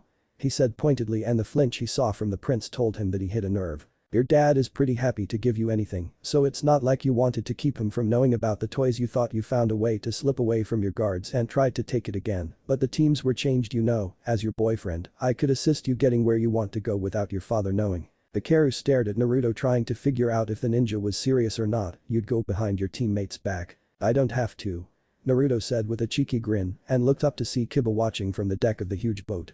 "Hey, we need a side trip," he yelled, and the dog ninja gave the thumbs up. Naruto noticed and looked back at Hikaru. "Just tell us where you need to go." The prince bit his lip as he pondered the option. "I really don't want my dad to know I want to see my mother." "Just get on and point the way. Your father won't know," Naruto said as he created 2 clones, one that looked like him and the other looked like Hikaru, and kneeled down. After hesitating for only a moment, Hikaru got on the ninja's back. "I want to see my mother," he said and pointed the way. The prince squeaked as the ninja held him firmly and jumped away at an impressive speed. "As a concerned boyfriend, I would like to know why you don't want the king to know about this," Naruto asked as Hikaru rested his chin on his collarbone. Hikaru huffed, clearly annoyed. "My father doesn't know that his constant money can get everything attitude really annoys my mother. He can't buy her affection or dangle me in front of her to force her to come by." He blinked when he swore he heard laughing in his ear, but Naruto wasn't the one laughing. "What's that sound?" Naruto chuckled sheepishly and subtly made sure Kiba wasn't within hearing distance. "Oh right, I guess you're close enough to hear. I have an earpiece in my ear." Someone was listening. Hikaru gasped in disgust at the disrespect the ninja showed by not letting him know this. It was a breach of his privacy. Calm down. I wanted my boyfriend's advice on your earlier demand and he's been talking to me since then. I think he just found the irony funny. Naruto said as he tried to adjust so he wouldn't drop the wiggling prince. Hikaru's eyes narrowed. Your boyfriend? What irony? Hikaru demanded. Well, considering your feelings towards the king's lifestyle, it's a little odd that you tried to tempt and threaten me into dating. Naruto almost felt a little guilty as the prince truly did seem to take the reveal rather hard. I won't hold it against you and I'll leave you a seal to charge your toys, okay? He said cheerfully. Hikaru buried his face in Naruto's back, feeling embarrassed about how he acted like his father and that he didn't even realize it. Thank you and I'm sorry. He whispered softly, but not so soft that the ninja and the fox demon couldn't hear. When he looked up he pointed to one house in particular. She lives just beyond that house. When they made it to the house, Kiba and Akamaru landed next to Naruto. For a few minutes they just waited in silence as Hikaru spent some time with the kind woman he called mother. It was until the mother and son pair spent some time gardening that Kiba sighed. Something wrong, Kiba? Naruto asked as he absent-mindedly scratched behind Akamaru's fluffy ear, much to the dog's delight. Kiba snorted, I'm just realizing that I suck at reading people. I thought he was a brat. He muttered when he saw the prince willingly kneeling and digging in the dirt to help plant some bulbs. Yeah, you always have to assume there's a side to someone that a person hides. Naruto said as he unsealed a fruit bar. With a sharp kunai he sliced the bar in half and offered half to Kiba. As the dog ninja took the bar he saw Naruto unseal bacon treats for Akamaru. So true. He said as he tried to see where the seals were. He didn't see the blonde touch scroll, so where were these treats stored? How much was the blonde hiding? Kurenai smiled as Naruto, who was carrying the prince, Kiba and Akamaru landed on the deck of the massive boat without being seen. The king doesn't know about the trip. He's chatting with your lookalike. The prince smiled, practically glowing. Thank you. It was nice to get away. Naruto heard Kurama chuckle through the earpiece. That went well, but I'm a little disappointed. Maybe Shino can be added as one of your boyfriends, and I do mean that. Bye, love. While the shocked blonde stopped himself from saying any more out loud. He knew Kurama wouldn't say any more after hearing the bye, love and a click of Kurama's earpiece being set down somewhere. I had my clone pretend to go to your room to change so you can go there. It's just around the corner. Naruto said while pointing down the next hall. Hikaru looked and saw his lookalike pop right in front of the room with French doors. As the prince went to his room, Naruto spotted a few familiar beetles crawling down the wall. So where's Shino? We were helping load the purchases on the boat. Kurenai paused to ponder how to explain what happened. I think I was the only one who noticed, but his insects haven't been completely responding to him. I told him to take a break. He's downstairs. She blinked as the stray insects made their move. One bopped Naruto on the forehead before joining the others who flew upwards and, in a perfect straight line, flew off down the hall. Naruto blinked. I guess I go that way. He said as he ran after the insects. Try to straighten out my stubborn teammate. Kiba called after the blonde. I'll try. Naruto called back as he ran around the corner. Though, if I'm right, straightening isn't the right direction to fix this. He muttered under his breath as he subtly removed his crystal earpiece and sealed it in his arm so his perverted sensei wouldn't overhear anything. The conga line of insects led Naruto to the elevator and they didn't even wait F-Zero or the blonde to completely catch up. While working together the bugs pressed the button and the blonde got there just in time to hop on the elevator. As the elevator doors closed the insects flew on to join the blonde and pressed the button of the desired floor. But the elevator slowly descending to the level the insects wanted him to go, Naruto started getting nervous. So exactly how mad is he? Naruto asked. The mini swarm of insects sitting on his arm were clearly tired and hungry. The blonde wondered how long it has been since the poor insects have been inside Shino. It has been a while considering they were desperately gobbling down his chakra like no tomorrow. Thankfully, Naruto had plenty to spare and gave them extra, but it was still concerning. Once the insects had their fill they created a frowning face in midair. There wasn't much time to explain further since the doors opened, but Naruto got the gist. As he followed the insects to a back room, Naruto was just happy that Shino wasn't in control of those insects right now. If Shino was really mad too, he'd prefer running from a kunai over a swarm of insects anytime. Shino, I'm coming in. Naruto said after knocking. Despite not getting an answer, Naruto tried to open the door, but he quickly noticed that the chain lock wouldn't let him open the door all the way. Shino, can you open the door? He asked as he looked through the crack and saw Shino sulking on one of the two beds in the room. Shino scoffed. Why? Aren't you staying with the prince? That comment actually pissed Naruto off, but when he saw the insects zip inside he sighed. Fine. The blonde said and he shut the door, but he didn't leave. Instead he pressed his ear to the door and listened. The second he heard the peg sliding he knew the insects were unlocking the door. Unfortunately, Shino heard it too. No. "Stop!" Shino yelled, and Naruto heard the bed squeak as the insect user tried to stop the door from being unlocked by his own insects, but it was too late. The second Naruto heard the clink of the chain coming free, he threw the door open and tackled the insect user back onto the bed. "Knock it off and listen." Naruto pressed out as he struggled to pin Shino under him. He was vaguely aware of the sound of the door being closed courtesy of the insects. "Would you stop?" Naruto snapped and used his chakra to enhance his strength and finally pin Shino's arms. Shino was not pleased at all and refused to meet Naruto's eyes. "Fuck you," he said while glaring at the insects that were closing and locking the door. "Okay, let's try this again," Naruto said, but still Shino refused to glance at him. "Just because you're horny doesn't." "I'm not horny." Shino snapped and stared at Naruto defiantly. The blonde's eyebrow twitched violently in annoyance. "You've been pissed before." "Hell, I was a target once before," he said, reminding Shino of that time the insect user attacked him in their academy days, which turned out to be completely unwarranted. "Even back then and at your most furious you didn't lose control. However, there was one time I saw you completely lose control and it was in Pelennota." "That's not true. We don't need to bring that up." Shino gasped, not wanting to discuss what happened. However, his breath hitched as Naruto calmly leaned closer so their lips came close to touching. "What do you want?" He hissed and turned his head away so their lips weren't so close, though that wasn't enough to calm his heart rate. Naruto hummed as he laced his fingers with Shino's. "Just some warmth," he whispered huskily in Shino's ear. After he saw a blush creep onto those pale cheeks, Naruto let his full weight lay over the body of the ninja underneath him. "You don't mind, right?" he whispered, letting his hot breath tickle Shino's sensitive neck while nuzzling. "I Naruto." Shino felt his heart race with Naruto's chest pressing against him, and it was so fast he was positive that Naruto could feel it. The upper parts of their bodies weren't the biggest problem, but the lower halves. With Naruto's pelvis laying on Shino's and between his legs, it meant there was a definite pressure ride on the insect user's crotch. The worst part was that Naruto wasn't staying still. "Don't move." Naruto hummed. "I'm not, Shino." "You are." Shino mewled as their clothed crotches rubbed against each other. It was sending sparks of pleasure up his spine, and the more aroused he got it only got worse. "I'm not," Naruto said as he easily lifted himself off Shino. When their bodies weren't touching, it was easy to see that it was Shino's hips that were doing the moving, since they were still bucking desperately for contact. "Told you." A blush exploded across Shino's cheeks. "Damn fine, I'm horny." He pressed out with a shaky voice as his body shook with need. Those blue eyes, behind pink glasses or not, did nothing to calm him down. "I got a present for you. It might help you with this," Naruto said and smiled as he unsealed a few items that looked like two daisies, a lily and a green vine with little leaf-shaped nubs. Shino raised an eyebrow trying to ignore the tent in his pants. "What are those?" "Chakra-powered sex toys," Naruto said bluntly and picked up a daisy. "Did you get the princess set too?" Shino shut up the second he saw the surprisingly pissed look in the blonde's eyes. He knew that he said too much. "I'm sorry, you should be," Naruto said and leaned in close. "I have a boyfriend and made that clear to him. Now I know what happened in Pelennota was very intimate, but it wasn't planned by any means. I'm sure my boyfriend would understand, but I can't offer to help you solve your problem without actually talking to my boyfriend first, and you have to as well." "What?" Shino tried to crawl backwards on the bed to get farther away from Naruto, but the headboard prevented him from getting very far. The blonde leaned in, forcing the insect user to press his back firmly against the headboard. "I am going to tell him the basics of what happened in your name, so you should meet him.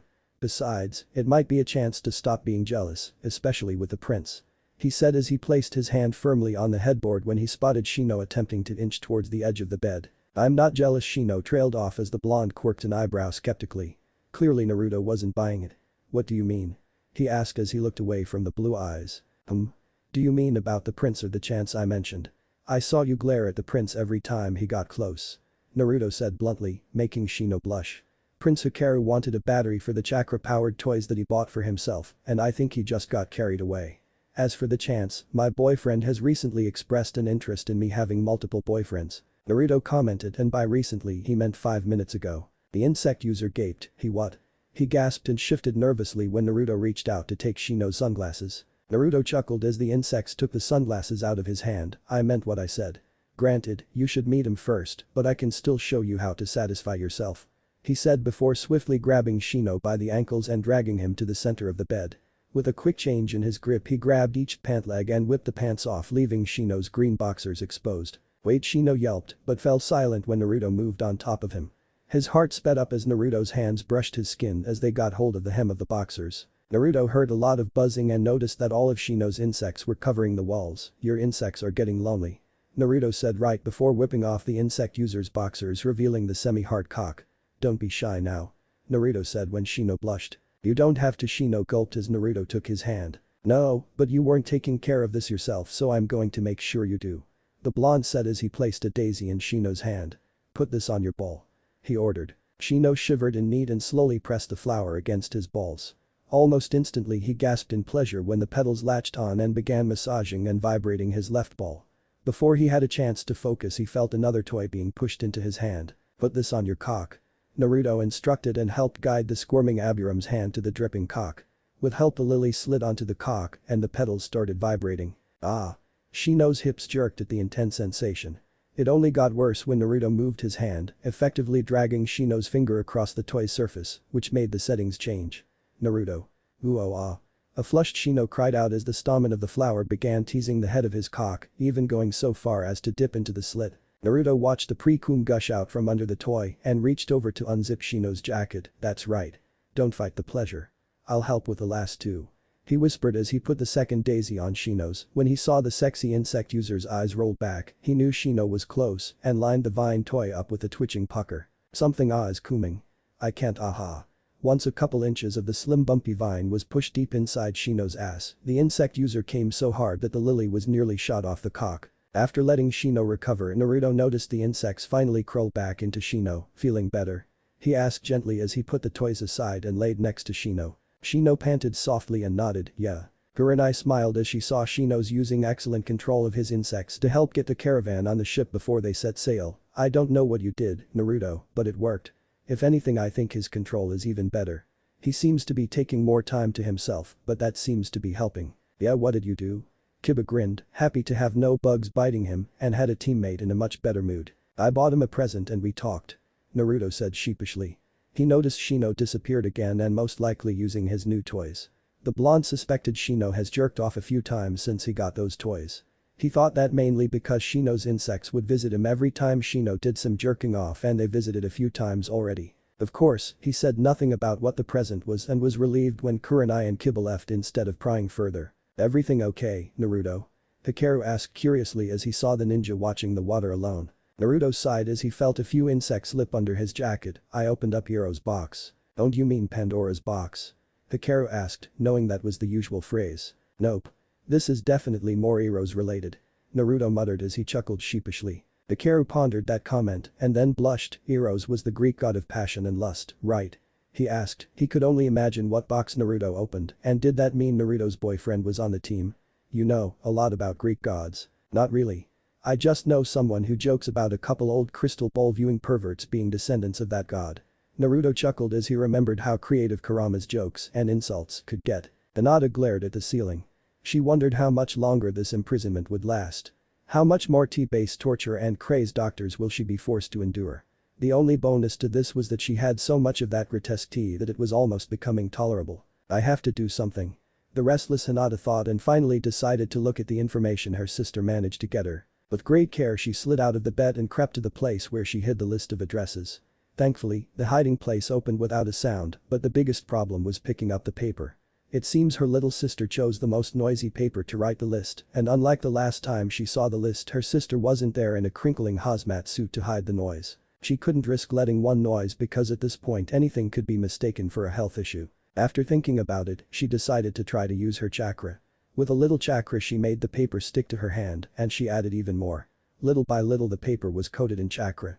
Once every inch of the sheet was covered, she pulled it out of the drawer. Thankfully, the chakra muffled the sounds that the crinkle paper would normally make. Elated by her success, she quickly got to bed before someone came in and caught her putting too much strain on her body, as the doctors say. She finally settled back down and went through the list of addresses. After some thinking she decided to rule out the ones that would be too close to a road or easily accessible. That left 3 addresses that were the most likely to be Naruto's real home. It was a start, but not enough. Unfortunately, her sister couldn't help her this time since Hanabi had to go and do some clan business. That only left either staying locked in her room or continuing her mission without getting caught. Obviously, one of those options was much easier than the other. However, she couldn't take it anymore. She was desperate to get out of here. With great care she decided to try making a shadow clone. She saw the hand sign once before and it could help greatly, but there was a drawback. It was kind of loud. If this was going to work, she had to very slowly add chakra to a regular clone and hope she can create a full shadow clone without the distinctive popping noise that her guards would hear. So with more control than she ever tried to use before she started building her clone, and she prayed no one used the Byakugan. She did not want to get caught. Naruto sent hundreds of clones running across the massive waves of the water to rescue the living beings, humans and animals, that were tossed overboard during the storm. The storm was so bad that Naruto even threw his clones crystals. Each crystal grew into a helmet that would give air to anyone it's placed on. With his clones helping those struggling to stay afloat, Naruto helped teammates secure the cages of the animals that were still on the ship. Kiba tried to grab a crew member before they fell overboard, Prince Hikaru. Stay in the ship. Kiba yelled when he saw the prince rush out of the door behind him. I got him. Naruto yelled right before an especially large wave washed over the side, nearly knocking the blonde down, but he quickly recovered and grabbed a prince who was dangling from the bars of the cage containing the saber-toothed tiger from the circus. It's not safe out here. Naruto yelled over the thunder as he held Hikaru with one arm as he gripped the bars. He needs help. Hikaru yelled as a violent wave drenched them to the point where they were gasping for air and the saber-tooth inside the cage wasn't doing well. He will get help. Hold on. The blonde yelled as he opened the cage door and carried them through a small door that led to the cargo hold of the ship. The tiger was placed in a more stable and dry cage inside where the waves couldn't reach. I have to help out there. Prince Hikaru held onto the ninja for support when the waves rocked the ship violently. Be careful. I will. The king is probably worried about you. Naruto yelled over the noise and left a few clones behind in the ship before going back out to help. It took a few hours, but the storm finally dissipated. Thanks to Naruto's many clones, they were able to save everything that fell overboard. As a bonus, the chaos gave Naruto a little wiggle room and he was able to cancel the crystals that helped provide air before anyone on teammate saw. Oh my. That was a messy storm. King Michiru said, but he was safe in his room so he wasn't as concerned as he should have been. Hikaru. Why do you look so ruffled? He exclaimed when he saw his drenched son come out through a smaller cargo door. Hikaru smiled sheepishly as he was guided out of the cargo room by some clones. I wanted to spend some time with the animals. Don't worry, father. The slightly clueless king hugged his son. That's sweet. I'm sure they were a little spooked. Right at the moment, Kiba was helping Naruto bring a monkey back on board and the monkey seemed annoyed by the king's stupid comment. How much longer until we reach Crescent Moon Island? The captain looked overboard to see lots of clones climbing up the side with the last people and animals. If I throw in a few minutes to make sure everyone is on board, then I'd say 3 hours, your majesty. Thankfully, it doesn't look like much was lost. He said, but he really meant that no lives were lost. Nobody cared about the shoes or other things that might have gotten lost at sea. Of course, no one was going to say that to the king. Wonderful. Send a message to my father. He'll be happy to hear that we're almost home. Come, Hikaru. Let's go get you changed into something dry and have some breakfast. Michiru said cheerfully as he walked away with his son. The captain frowned, but his eyes lit up when he spotted Kurenai. Excuse me. We have a small problem. The king wants us to send a letter to the kingdom, but I just checked the messenger birds, and I don't think they're well enough to travel so soon after the storm. They're just too stressed. Do you or any of your ninjas have a way to send a message? The shore is only a few minutes away by bird. Actually, yes. Just take a minute to write the message and I'll get my team. Kurenai said as she went off to find Naruto, Shino, Kiba and Akamaru. She found them trying to get a giraffe back on the ship. 1 second. She yelled and placed a very scared animal under a genjutsu. Once the creature stopped panicking, Kiba sighed. Thanks, sensei. Push up now. He yelled down to the Naruto clones and the swarm of insects that were under the cage that the animal was in. Once they got the cage level with the rail, Kiba, Akamaru and Shino pulled on the ropes and dragged the cage on board.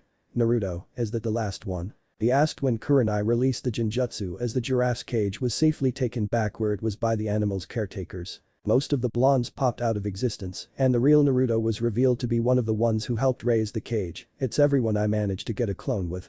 Naruto said as he climbed over the rail and joined the team. Kurenai smiled. The captain is optimistic that everyone is safe. He's going to make sure soon. However, he was asked to send a message to the kingdom by the king and the messenger birds aren't going to be able to fly right now. Shino, can your insect send a letter? Shino adjusted his glasses as he pondered the request. Should be easy enough, but they'll need to charge up. How far do they have to fly? It'd be a few minutes away from land for a messenger bird. Kurenai answered, recalling what the captain told her. Then that will be fine, but most people don't look kindly on swarms of insects flying at them even if they have letters. Shino pointed out. True. Kurenai sighed as her imagination conjured up the image of some idiot seeing the swarm and diving for a bottle of bug spray. Let's talk to the captain about that. She said and the ninja team went to find the captain. On the way Naruto offered to help feed Shino's insects so they were strong enough to get there and back quickly. But insects flying onto the blonde they found the captain who did finish a quick message by the time they met up. The captain smiled, "I have a message to send He yelped in shock when he saw the wriggling coat of beetles on the blonde ninja. Naruto deadpanned at the dramatic reaction to some bugs, "These are your messengers. They're feeding." Kurenai chuckled, "It is a little odd, but they're strong and fast. Do you have any thoughts about how to avoid anyone in the kingdom killing them on first sight?" "Yes, that would be a problem." The captain said and calmed down a little when the swarm flew up in perfect sync and plucked the letter gently from his hand. "Oh. Pretty cool, if we put some gems on it might help." Naruto stuck his hand in his pocket and created a little crystal in his palm, "Will this help?" "I caught it during the storm and just stuck it in my pocket," Naruto said as he pulled out the oval-shaped pink gem that he created to save time. Everyone's eyes lit up at the pretty find, "That should be perfect," they said as Kurenai attached it to the letter. "That's an awesome find," Kiba exclaimed and clapped the blonde on the back. They assumed it fell off a necklace because Naruto made the gem with a little hole through the tip. Thanks to that hole it was very easy to tie it to the letter. Hopefully, that little bling will make it so the insects don't get attacked right on sight. Of course, they'll know soon enough because the swarm zipped away with the sparkly letter. One thing out of the way. "Now would you guys help me do a head count?" the captain asked. Naruto nodded, "We were worried about that actually." After a thorough check everyone was very pleased to see that no living beings were lost. Thankfully, the king had so much stuff he never noticed some minor things did go missing. "Does this mean our host will be part of a new nest?" one beetle commented in its insect language. "I hope so." Another beetle answered as they flew over the water. "Naruto seems to know how to make our silly host happy. What if Naruto's other boyfriend doesn't like our silly host?" one beetle helping to hold the letter asked. "Maybe we can attack the mean boyfriend," one insect suggested and the entire swarm buzzed in agreement. "There's the castle." The entire swarm cheered and flew even faster. They saw the startled looks on the faces of the people and made sure to lower the letter so the gem sparkled in the light. That seemed to catch the attention of those watching and they opened the window. The insect set the letter down on the sill and rested out of sight under the sill so the people wouldn't feel so creeped out about picking up the letter. Beautiful jewel, but what the hell was with those insects? As insulted as the insects were by the guy's words they remained hidden and just waited in case there was something said that they should report. The sound of someone opening the letter followed. Shabadaba. Michiru and Hikaru are returning. They'll be here soon. There was a sound of someone chuckling in the room, good. You can kill them and finish off Kakaru after. This comment did not go well with the insects and they stayed as out of sight as possible as they raced back to the ship to warn everyone. Once they saw their host they dove back into Shino's body. "Naruto." Shino felt his heart flutter when Naruto turned to look at him.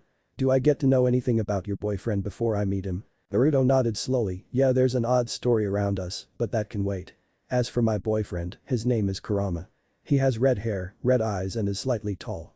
I've known him for a long time and he was always loving and protective and very dangerous when pissed off. If he's protective why hasn't he helped you get glasses?" Shino asked curiously. The blonde sighed, "Like I said, there's a long backstory." Naruto said and he gaped in shock when the swarm of insects tackled Shino so fast that it left their host a bit dazed. "Shino." He reached out and steadied the bug user. Shino stayed silent as he listened to his insects but then stiffened, "We need to talk to the captain and king now. There's an ambush waiting for us." He exclaimed and took off with Naruto following him. "What? That can't be. Shabadaba is a friend." King Michiru exclaimed, not wanting to take what Shino reported as real. Hikaru frowned, "But dad," they used Grandpa's name.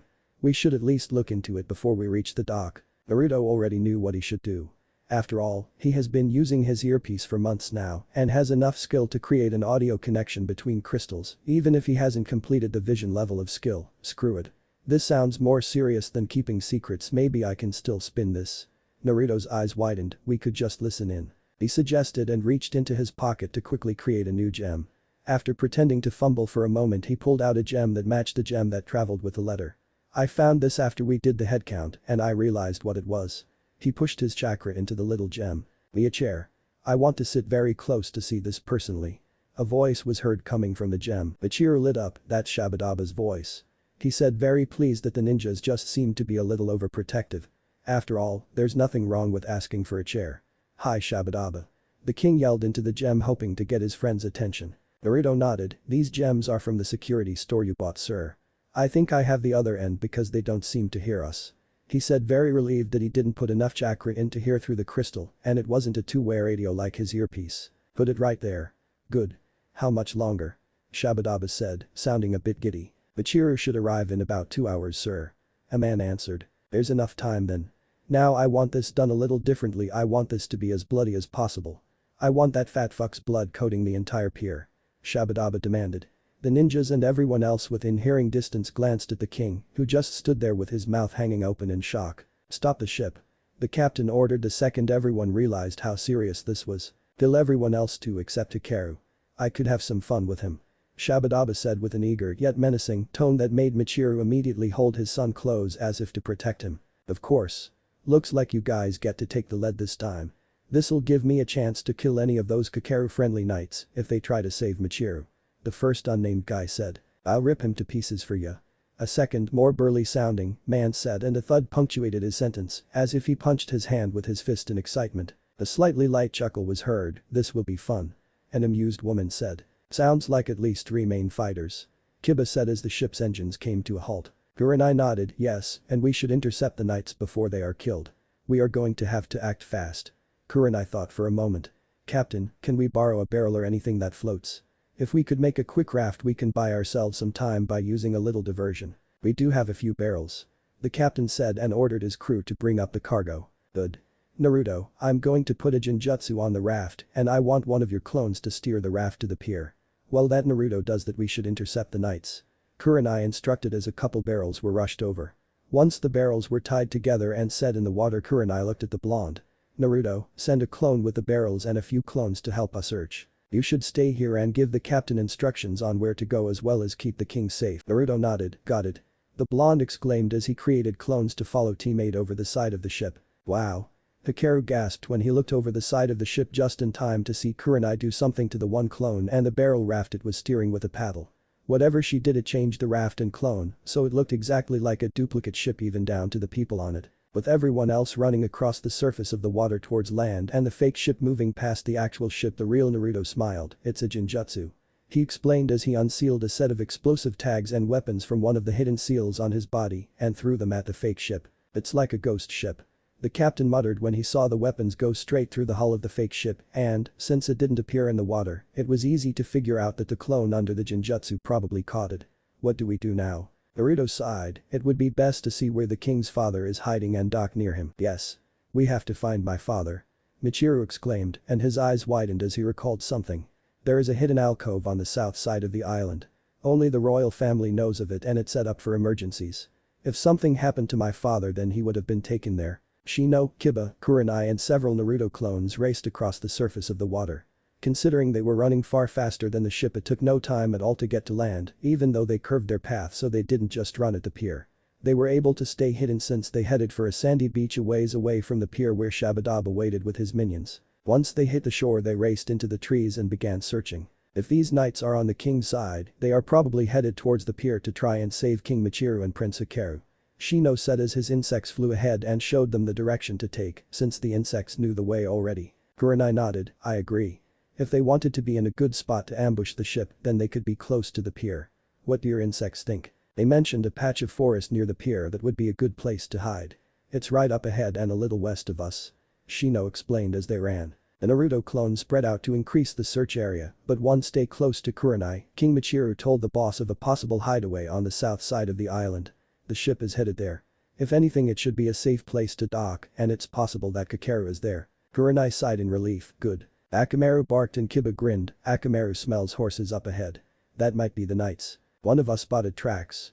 The blonde clone exclaimed as he pointed in the direction where he knew a fellow clone was. The ninjas immediately altered their trajectory and headed for the clone that found the tracks. In a few minutes they found the small army of knights. However, the knights clearly didn't trust them and they showed it. Kiba was the first to land on the and immediately had to duck the sharp blade of a sword that one knight swung at him. Hold up. We're King Michiru's ninja guards. He exclaimed, assuming they might be a nit on edge when it came to ninjas, considering it sounded like Shabadaba hired some and already attacked once before. If that's so, then why aren't you on the ship that will arrive soon? Another knight asked, rightfully suspicious. Kurenai nodded seriously. We're here because we found out about Shabadaba's backstabbing. We made a diversion and came here to find you before you tried to save the king from a fake ship. The real ship with the king and prince is headed to the hideaway on the south side of the island. The south side? The possible leader of the knights commented. His eyes narrowed in on them, clearly trying to decide if this was a trick or not. What's the safety word? All eyes landed on the group of about 10 identical blonde men with pink glasses. The knights weren't sure why, but they readied themselves in case they weren't satisfied with the answer. However, the wait for the answer was taking too long for their tastes, and they were clearly about to maim them. What's taking so long?" Kiba hissed. All of the clones deadpanned, he's stress eating.